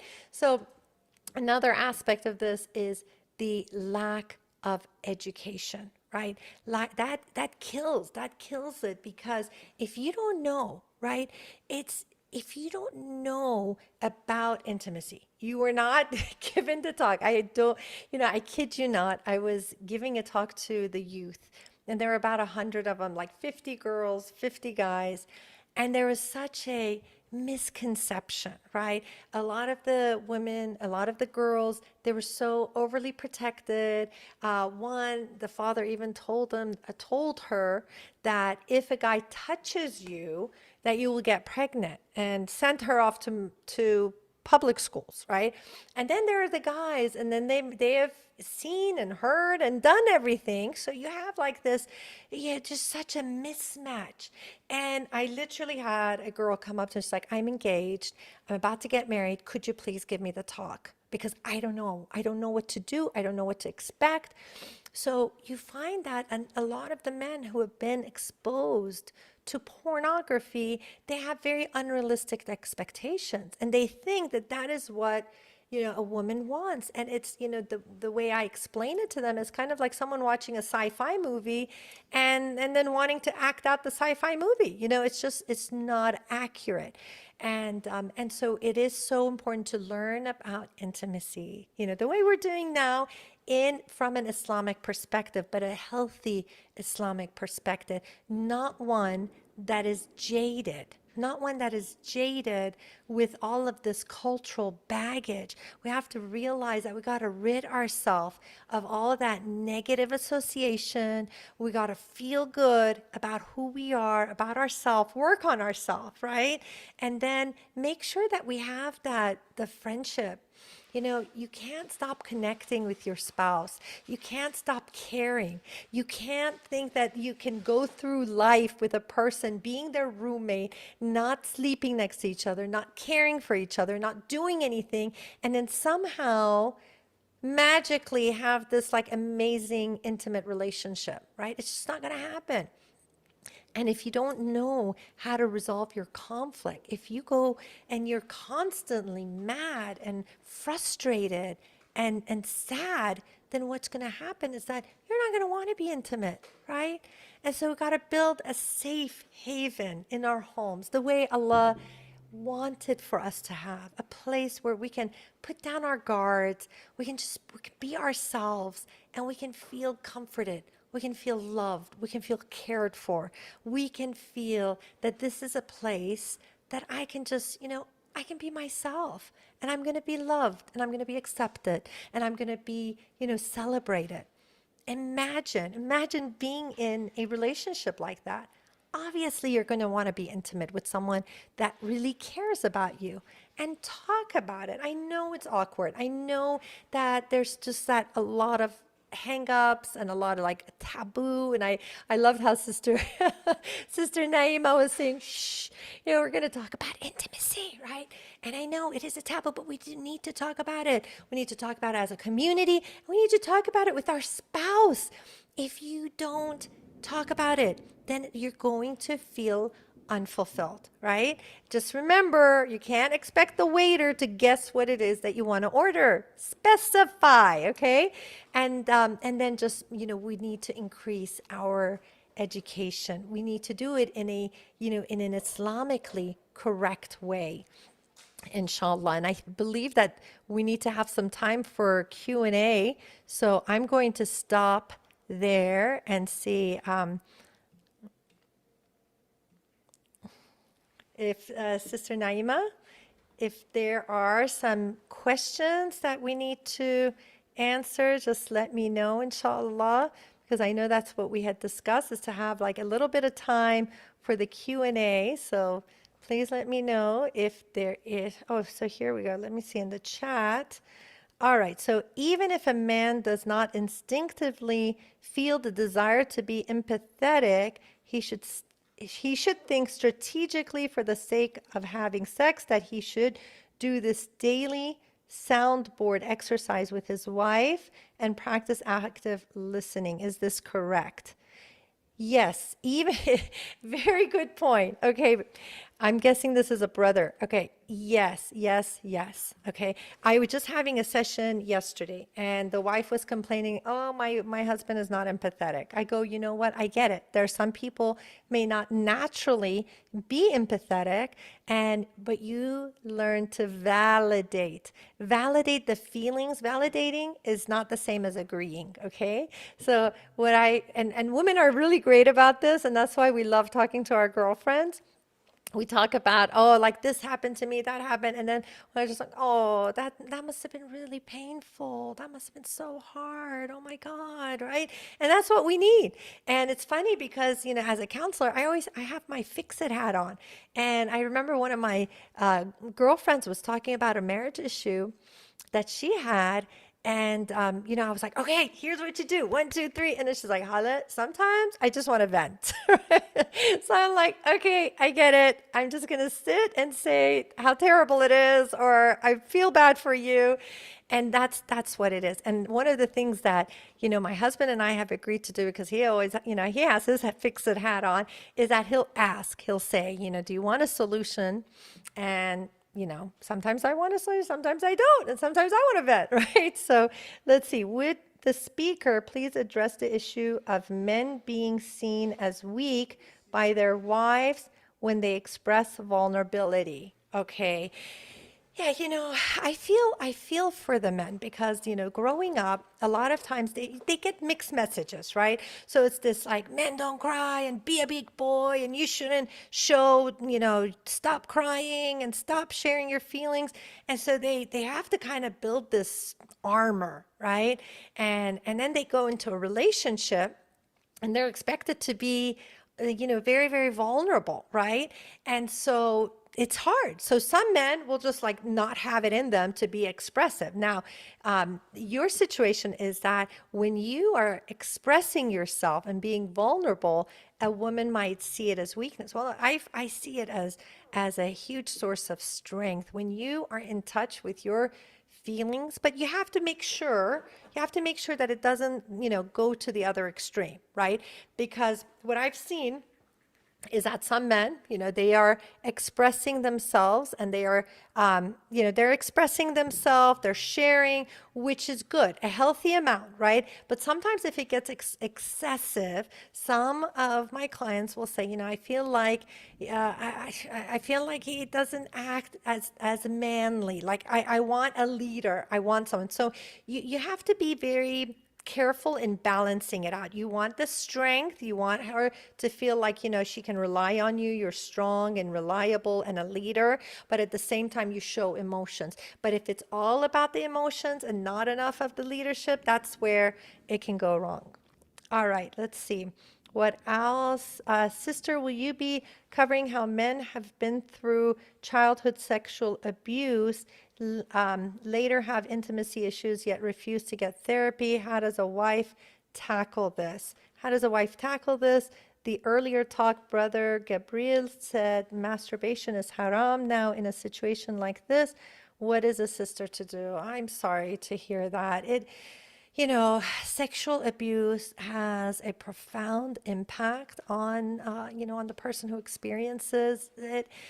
It can do one of two things. One, it can make the person be extremely promiscuous, where, I've had clients who've been molested, and then so it makes them actually go outside of the marriage. They have multiple partners, and so they become very promiscuous because they were exposed to this at an early stage in their lives, or it makes them disgusted, right? So I have some clients that they don't even want to kiss, they don't want to be touched. Every time they're touched, they cringe, and so if you, as the woman, you're feeling that your husband has gone through sexual abuse and it's like he's not addressing it, this is something that if it is really critical for all of you who are listening to this and you've gone through sexual abuse. Don't think this is something, oh, I was 5, oh, I was 10, it doesn't matter.